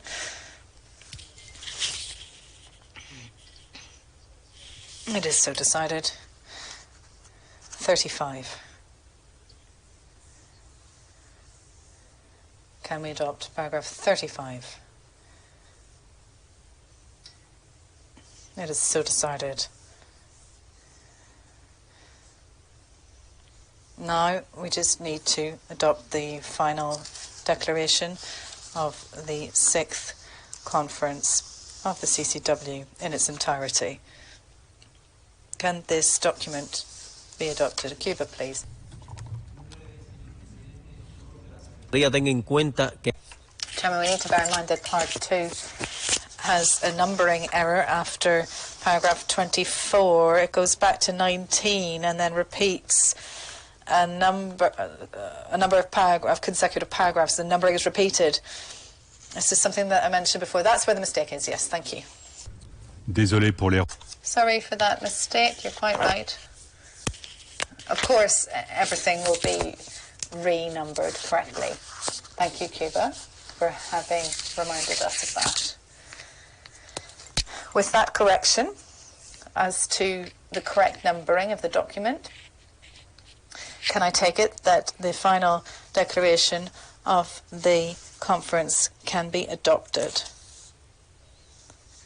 I see no objection. It is so decided. I thank you. We have adopted the document. And with that, we've finalised this item on our agenda, which was item 20. That allows us to move on to item 21, closing of the conference. Is there a delegation who would like to take the floor? We'll start with Switzerland, please. Switzerland, to be followed by Uruguay. Chairman, I thank you. Taking the floor on behalf of the delegations of Austria, Belgium, Brazil, Chile, Finland, Germany, Ireland, Italy, Luxembourg, Mexico, the Netherlands, New Zealand, Norway, South Africa, Sweden, and my own country, Switzerland. President, after considerable debate, Main Committee 2 adopted its report this week.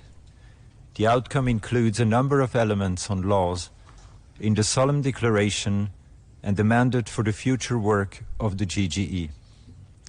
First, we wish to put on record that the conclusion of the work of the GGE last week disappointed us deeply.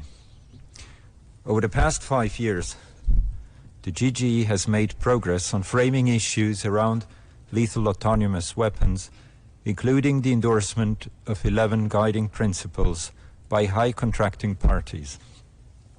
Progress on substance was particularly significant in the GGE this year, but we failed to capitalize on it despite the best efforts of Ambassador Pextin, whom we wish to thank.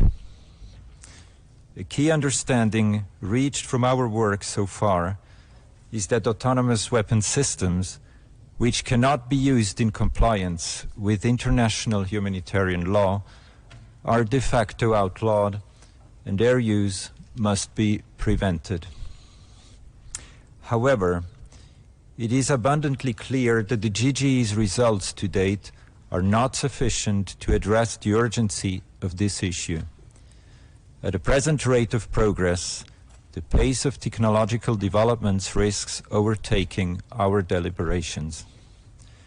This year, our task was to collectively develop consensus recommendations on the normative and operational framework with respect to laws. The inescapable conclusion is that the GGE fell short of those goals. We are of the view that the GG mandate for 2022 should have been clearer and more ambitious.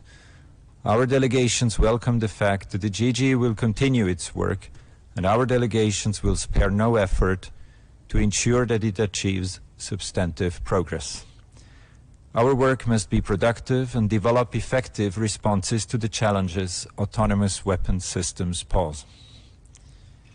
We recognize that convergence takes time to develop in the CCW. We also acknowledge that consensus, for instance, on which autonomous weapons should be regulated and how, has not necessarily emerged yet. Regardless of our specific differences on substance or on the alternatives before us, it is in all of our interests to demonstrate that the CCW can deliver. To that end, our delegations are determined to work together in the spirit of transparency and multilateral cooperation to achieve a comprehensive outcome commensurate with the topic's urgency. We are hopeful that our common efforts will yield clear results. Simply repeating the discussions we have already had at previous GGs does not do justice to the work already completed or the task at hand. Nor should the consensus practice of this forum be abused. Those who would invoke it to protect their positions should do so responsibly and seldom, and only when all other avenues are exhausted. Most of all, we must ensure the human element in the use of force remains central and inform and guide the future work of the GG to both strengthen and protect the integrity of international humanitarian law. Monsieur le Président, je vous remercie. Thank you, Chairman. L'ambassadeur de Suisse pour sa déclaration. I thank the Ambassador of Switzerland for his statement, and I give the floor to Uruguay, followed by Canada. Gracias, señor presidente. Thank you, Chairman. I take the floor on behalf of a group of 3 states advocating for a legally binding instrument that prohibits and regulates laws. Argentina, Costa Rica, Ecuador, El Salvador, Guatemala, the State of Palestine, Philippines, Kazakhstan, Nigeria, Panama, Peru, Sierra Leone, and Uruguay. Mr. President, we wish to begin by thanking you for your stewardship during this process. We also wish to express our appreciation to Her Excellency Ambassador Maria Teresa Almajuela of the Philippines, His Excellency Ambassador Mark Pisten for Belgium and their teams, for the tireless efforts undertaken to take our work forward on the important uses of autonomous weapon systems. Mr. President, the position of our group on this issue is well established. There is no doubt about the risks and challenges posed by autonomous weapons systems, as well as the need to find an appropriate response to the threat as a matter of urgency. We participated actively in the 3 sections of the GG that took place this year with the aim of ensuring that the 6th Review Conference will deliver a tangible outcome. We are, however, deeply disappointed that the GG on laws could not agree on substantive recommendation for approval by the Review Conference. And unless the reference to the objectives and purpose of the Convention and examples of the existing protocols within the CCW mandate approved today demand the fulfillment of the Convention's reason d'etre of developing and codifying new international law, including the formulation of provisions and regulations that will address autonomous weapon systems through a legally binding instrument. Mr. President, our delegation echoed the continued call of the Secretary General of the United Nations and other world leaders, the International Committee of the Red Cross, experts, the academia, civil society organizations, an advocate of international agreed prohibition and regulation of autonomous weapon systems, to move specialists to address humanitarian, military, legal, ethical, moral, and other concerns over the far-reaching implications of the development and use of these weapons. Time is of the essence. If nothing is done and we continue to delay progress in dealing with these concerns, technological developments in this area will outpace on our deliberations and the window of action will be closed. For that reason, we are determined to act. The next GGA should progress towards an intensive phase of our work. Our group remains open for delegations willing to join us in this venture within the CGW framework. Thank you very much. Merci beaucoup. Merci l'Uruguay pour sa déclaration. Thank you. Thank Uruguay for his statement. I give the floor to Canada, to be followed by Austria. Canada, please.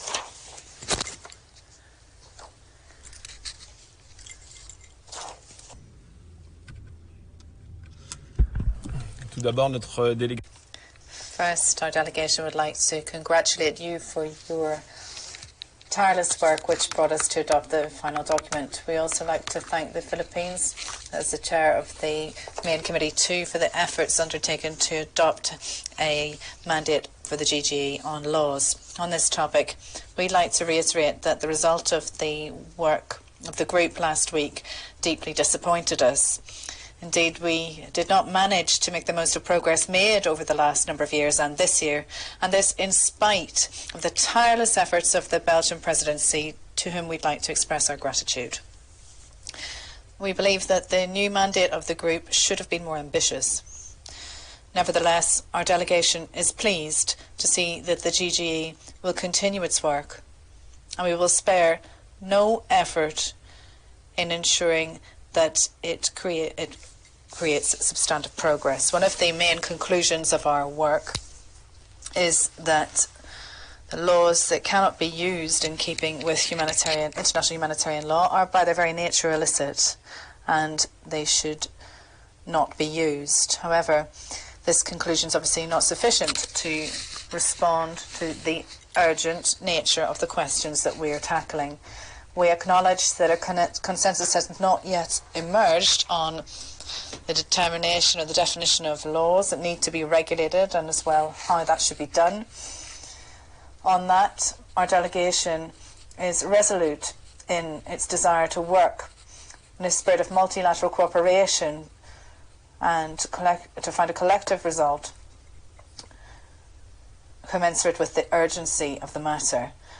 We also believe that the practice of the group to adopt decisions on a consensus basis needs to be done in a responsible way in the spirit of compromise, and that on the part of all high contracting parties, regardless of their position.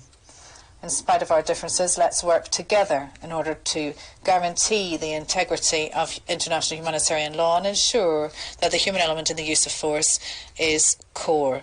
I thank you. I thank you. I'm going to give the floor to Austria, please. I thank you. As other delegations, we would also like the opportunity, Mr. President, to acknowledge your work as well as the work of the chairs of Main Committee 1 and Main Committee 2 to this conference. Let me also reiterate our appreciation for the efforts of Ambassador Pechstein for his tireless efforts as chair of the GGE on laws. Mr. President, the CCW is a key instrument of international law, firmly rooted in the obligation of avoiding and minimizing humanitarian harm of armed conflict. We cannot hide our disappointment that the result of this conference could not live up to the high aspirations of many to strengthen the convention, particularly with regard to effectively addressing the legal, ethical, and security challenges posed by emerging technologies in the area of laws. This pressing international issue for the international community deserves our highest attention. Like many others, we express the urgency of a more ambitious mandate that clearly sets out the route and ambition for the GGE in the year to come. Austria commits to further intensify our efforts to regulate the use of emerging technologies in the area of laws, to define the politically, morally and legally acceptable limits. We encourage all high contracting parties to engage actively and constructively that this broad and rather ambiguous mandate will nevertheless lead to a tangible outcome. A tangible outcome that strengthens the Convention and that contributes to international peace and security. Mr. President, our Convention was carefully drafted 4 decades ago as a framework to allow for progressive development of specific rules. Jointly, high contracting parties have developed proposals and achieved progress in expert groups. Together we have elaborated common understandings on many important issues related to our Convention.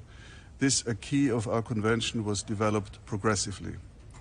We deeply regret that during this review conference, some of the elements agreed by consensus have been put into question and objected to. We remain convinced that discussing the Convention's very own protocols in a structured manner is crucial. We deeply regret that the conclusion of Protocol 3 as a separate agenda item has been prevented.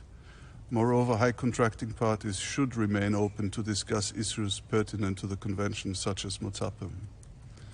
Austria is encouraged by progress achieved over the past 10 years on preventing the humanitarian harm by cluster munitions, but we are concerned that the reference to the important understanding acknowledging the impact of cluster munitions, which was agreed in the past by consensus, could not be reflected in the final report. Consensus, in our view, should not be used to push back on progress already achieved. It should not be abused, as we have seen, nor serve as a pretext to lower standards against the will of the overwhelming majority of high contracting parties. As stated yesterday, these developments are cause for great concern to this delegation about the way we work in this Convention and the prospects for our efforts in the future, in particular on the issue of laws. The Convention does not emerge stronger out of this review conference, in our view. We hope that we will reconvene in a collective spirit of compromise. Certainly, I would like to reaffirm the constructive engagement of my delegation to strengthen the Convention. Thank you very much, Mr. President. Merci beaucoup. Thank you. There are a number of other delegations on my list. I'd just like to point out that we are short on time.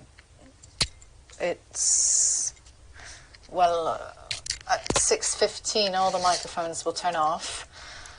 I think in a democratic spirit, if we would like everybody to speak with microphones that work, I think we're going to have to be briefer in our statements. I'm sorry. I give the floor to Women's International League for Peace and Freedom. You have the floor.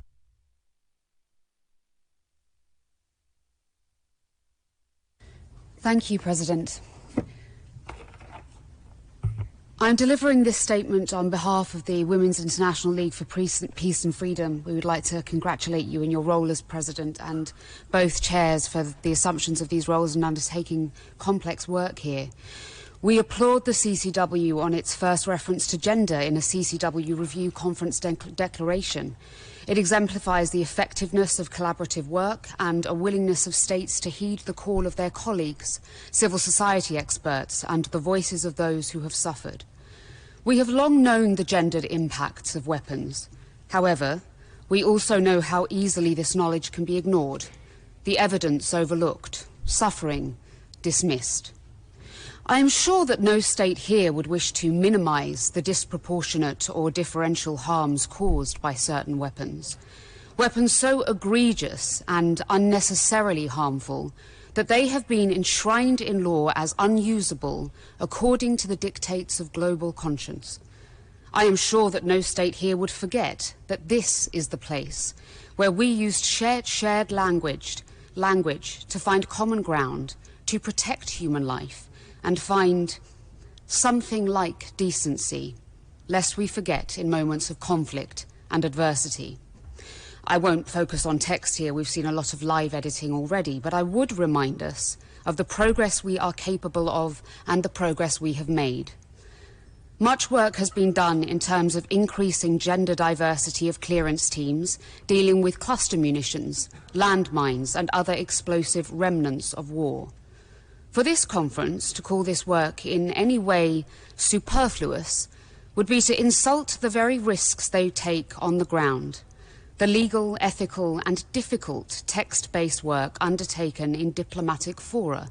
So significant did others realise it to be, not to mention those who are and were affected by that work before and since. I am also sure that no one in this room would have this present work so dismissed as irrelevant. The effects on the ground, or from the air or at sea, of so many conventional weapons are gendered, and therefore the language here must have a gender-aware consideration, or it is never really fit for purpose. The language we must use must also be inclusive. We do not live in a binary world, simply ones and zeros. In so many sectors of life, people are recognising more inclusive and expansive ideas of gender, which we would do well to reflect here. And our ideas must be similarly inclusive and expansive. Feminists have taught us to look for why things are the way that they are.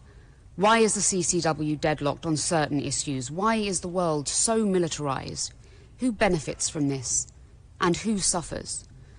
Some ideas and approaches that are brought into this room are dismissed. They are gendered or racialised and not valued as much as others.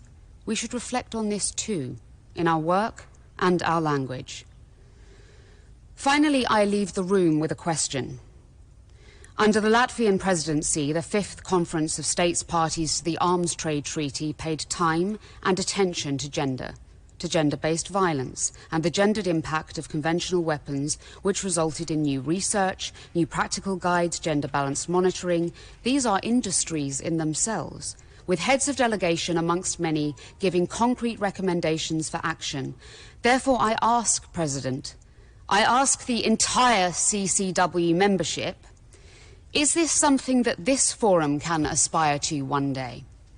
And if not this day, which day? When? And if not this forum, which forum? Where? Can we show the same kind of political will, moral courage and skillful ingenuity shown by our predecessors, current colleagues and many of you in this room here today to match that demanded by those so harmed by conventional weapons that already exist and those potentially future affected, injured, killed by emerging weapon systems? They are asking much of us all. Let us not ask any more of them. Thank you. Je vous remercie. Je vais passer la parole. Thank you. I'm going to give the floor to the US, please. The US, please.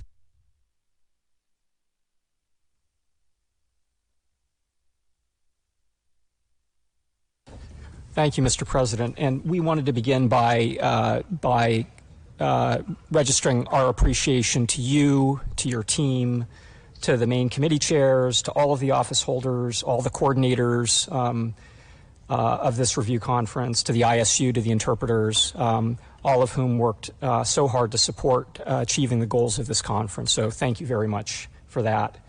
We wanted to begin by noting some of the achievements of this week.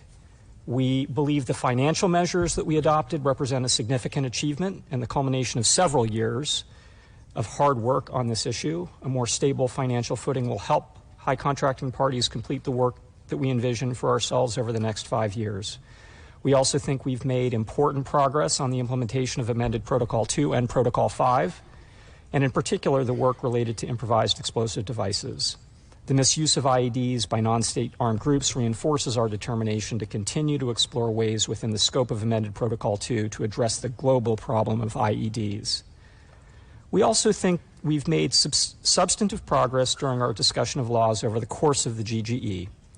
Our discussions throughout the year demonstrated that there remains significant disagreement on potential policy outcomes, but there also appears to be emerging consensus in a number of substantive areas, including in the area of application of IHL, human accountability and state responsibility, human-machine interaction, weapons reviews, and risk mitigation. In this regard, the United States joins other delegations in expressing disappointment that the GGE on emerging technologies in the area of laws was unable to provide consensus conclusions and recommendations for this conference to consider. The GGE had been successful in past years, including the endorsement of the guiding principles and the development of many substantive conclusions related to emerging technologies in the area of laws, by setting aside policy differences and focusing on substance. The substantive progress we've made related to the normative and operational framework is what some delegations have referred to as the meat that can be put on the bones of a strong, concrete outcome, whatever form that takes. We appreciate that delegations have demonstrated the flexibility necessary in order to ensure that these important discussions continue. In this regard, we believe it is critical to intensify the substantive work of the GGE and build upon it so that it can inform concrete proposals for consideration. And our renewed mandate instructs us to do just that. We welcome the focus of the GGE mandate to consider proposals in the coming year. Our delegation provided a concept note to the GGE last week with a proposal to develop a non-legally binding instrument that, in our view, would contribute greatly to both clarifying IHL requirements and promoting norms of responsible behavior in this area. We will continue to consult with other delegations on this proposal, which we think could contribute to different potential policy outcomes down the road, and appreciate the positive feedback that we've received thus far. Mr. President, we look forward to working with other delegations to develop this proposal for possible measures related to the normative and operational framework on emerging technologies in the area of lethal autonomous weapon systems, and we look forward to considering this and other proposals as the GGE continues its important work in 2022. Thank you. Merci beaucoup. Thank you very much. Mexico, you have the floor. Gracias, señor. Thank you, Chairman. This statement is on behalf of Brazil, Chile, and Mexico. We appreciate the statement given by Ambassador Felix Baumann on behalf of a significant number of states parties. However, we'd like to highlight a number of points. 8 years ago, the CCW recognized that the legal, ethnic, military, and security challenges of laws justified their inclusion in the work of this conference. Over the course of these years, we have arrived at common understandings on these substantive issues. Although there are still open questions, there is consensus as to the need to establish some kind of regulation on the autonomous operations that, in connection with their strategic value, are progressively being incorporated into our weapons systems. Because of the acknowledgement of the risks, challenges, and the need to act in step with technological advance, we think it's concerning that we haven't been able to adopt conclusions and recommendations in the last report of the group of the GGE, and furthermore that there's a questioning of the joint work that should be reflected in Annex 2 of the document, Annex 3 of the document, sorry. In 2020, there was a challenge of the session as a whole in its report. If we pursue this avenue, the legitimacy of the CCW will be undermined. As to the mandate adopted, we'd like to stress that from our point of view, no drafting change should really mean progress. Our delegations are committed to interpreting this constructively, that leaves avenues open, including those that provides responses to the risks and challenges in arriving at a legally binding instrument. We hope that good faith can prevail and that all delegations can approach this in the same constructive spirit. Our delegations are happy to look to the future and to work proactively within the GGE. We are committed to continuing to submit substantive inputs and exchange ideas and improve the elements for a legally binding instrument that we've proposed as part of the group. We will be happy to receive any proposals from other delegations, civil society, academia, and other valuable actors that we would also like to thank for their support. We'd like to highlight the important role in all of the work of the CCW, of the International Committee of the Red Cross, as the custodian of international humanitarian law, it is a key voice that needs to be heard and taken on board. The concerns and technical clarifications will always be echoed in the work of our delegations. We'd like to underscore that in the purposes and principles of the CCW, we need to see regulation of the laws. However, in no way can we conceive that a topic that is of such scope can be exclusive to this forum. Delegations need to be committed to being involved in processes outside of this remit. If we each work in silos, we will not advance. We also need to reiterate that all members need to acknowledge the urgent need of accepting the challenges of laws. The window of opportunity for the CCW to take timely measures to tackle the issue is gradually closing, and our own population, our own peoples and society as a whole will hold us accountable. We must just express our disagreement as to the interpretation of consensus in these meetings. This is not the definition that we understand in meetings of the UN, and our delegations do not believe that consensus should be subject to the veto of one delegation alone. We are particularly concerned that the abuse of the rule of consensus is being used as a way of diluting the CCW of anything with humanitarian meaning in keeping with its purposes and principles, and therefore it loses legitimacy in our eyes. We thank you. Je remercie le distingué représentant du... I thank Mexico for his statement. I'm going to give the floor to the Campaign for Stopping Killer Robots. Okay. Je vous signale aussi... I must just point out that we're going to lose the interpreters. Before they leave, I must thank them very warmly. Thank you very much. You've done a remarkable job. You've stayed late with us. Thank you to all of you. And I wish a good rest to all the interpreters, nice weekend, and happy Christmas. Thank you very much. That's very kind, Chairman. Robot qui parlera... And I'll give the floor to Stop Killer Robots, who will speak in the language they wish. Thank you. Thank you, Mr. President, and allow me to echo thanks and appreciation to all the interpreters, and Merry Christmas to them all. Mr. President, the issue of autonomy in weapon systems presents serious questions for all of humanity. Will we prevent a future where people are processed and killed by machines? Will we ensure that people can control the weapon systems that they develop and use, require them to exert that control, and uphold the application of established legal rules and principles? And will we prevent an arms race and guard against the threats to peace and security that would come from further automating the use of violence? Over the course of these discussions at the CCW, the majority of states here have called for a mandate to begin negotiations on a legally binding instrument on autonomous weapon systems.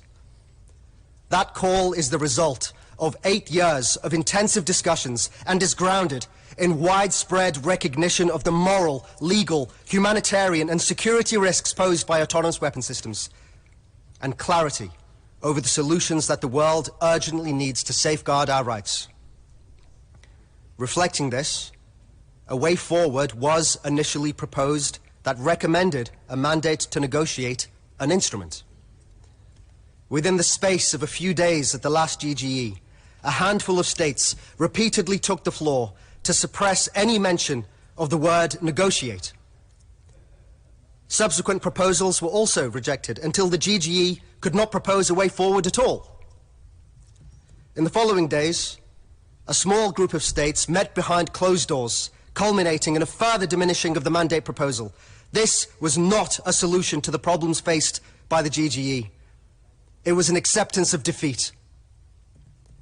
Mr. President, this mandate falls drastically short of the response that we need and does not reflect the will of the vast majority of states, nor of civil society, nor of international public opinion.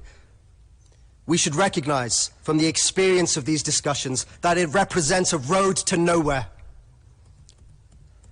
It was suggested yesterday that this proposal might make all states equally unhappy.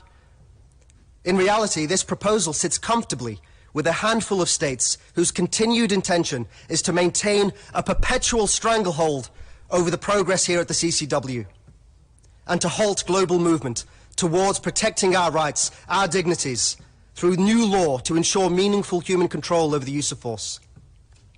Mr. President, let me be clear.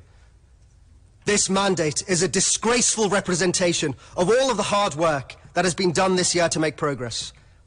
It is a failure of multilateralism as a response to the clear and present dangers posed by autonomy in weapon systems. It has been said many times in this room that the CCW is the appropriate forum to deal with this issue, that we need the highly militarized states in the conversation. Yet this mandate demonstrates the exact opposite. Those states have shown us that they have no intention of moving forward, and they insist on the CCW exactly because it gives them a veto over progress.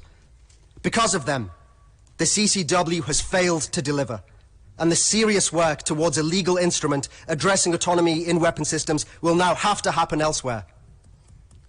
Over the last 2 years, Mr. President, we have seen a clear transformation within this conversation towards a shared sense of how that instrument should be structured through a combination of prohibitions and regulations. And we recognize that this transformation has come about because of many delegations in this room working together with their colleagues and have put in a great deal of hard work. We want to acknowledge and express our gratitude and appreciation for their work. As we go forward, we will continue to organize and work towards achieving the outcome that society needs. To attain this, we need a process that is open to all, but where an intransigent minority cannot block progress. Rather than lowering our aspirations, we need the ambition to start a process that can respond to the ethical, legal, and humanitarian challenges that we all face. As we draw this year to a close, we will look forward to 2022, when we will work in partnership with all committed states towards the development of a legal instrument on autonomy in weapon systems. And states should feel confident that outside this room, the majority of public opinion, experts in artificial intelligence and technology, researchers and academics, faith leaders from all around the world, and the UN Secretary General will all be with us in this process. After a decade in which international norms and standards have been under strain, we need to have confidence in norm building and standard setting to protect civilian populations, to reject digital dehumanization, and to ensure a world in which technology is developed and used to promote peace, justice, human rights, equality, and respect for the law. The Stop Killer Robots campaign will continue to grow in strength worldwide, and we look forward to working with all states here that, like us, are confident and determined to succeed in providing solutions to the challenges we all face. Thank you, Mr. President. Je remercie le représentant de la campagne To Stop Killer Robots.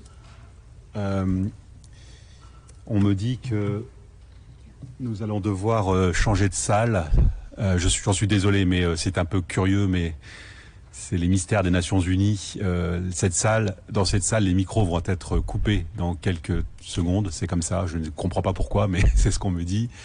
Mais par contre, ils seront activés dans la salle 17, qui est juste en dessous. Donc je suis désolé, j'ai encore 4 ou 5 délégations qui souhaitent prendre la parole. J'aimerais vraiment qu'elles puissent s'exprimer avec des micros et sans qu'elles soient interrompues par une coupure de micro. Donc nous allons tous transhumer en salle 17, qui est celle qui est immédiatement en dessous. Si vous voulez prendre vos plaques, peut-être que ça sera aussi une solution facile pour vous reconnaître. Allons celle. Oui. Ah, sorry, I forgot. I had to say that in English. Sorry, I completely. Oh, I'm very sorry. It was not a trap.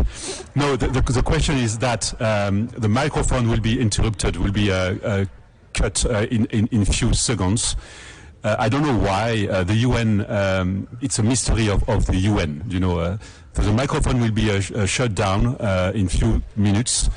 I have 4 or 5 delegations who want to take the floor, and I really want them to express their views. So we'll move in room 17, just below, in order to have microphone facilities. So let's meet in 5 minutes in room 17. Sorry for that.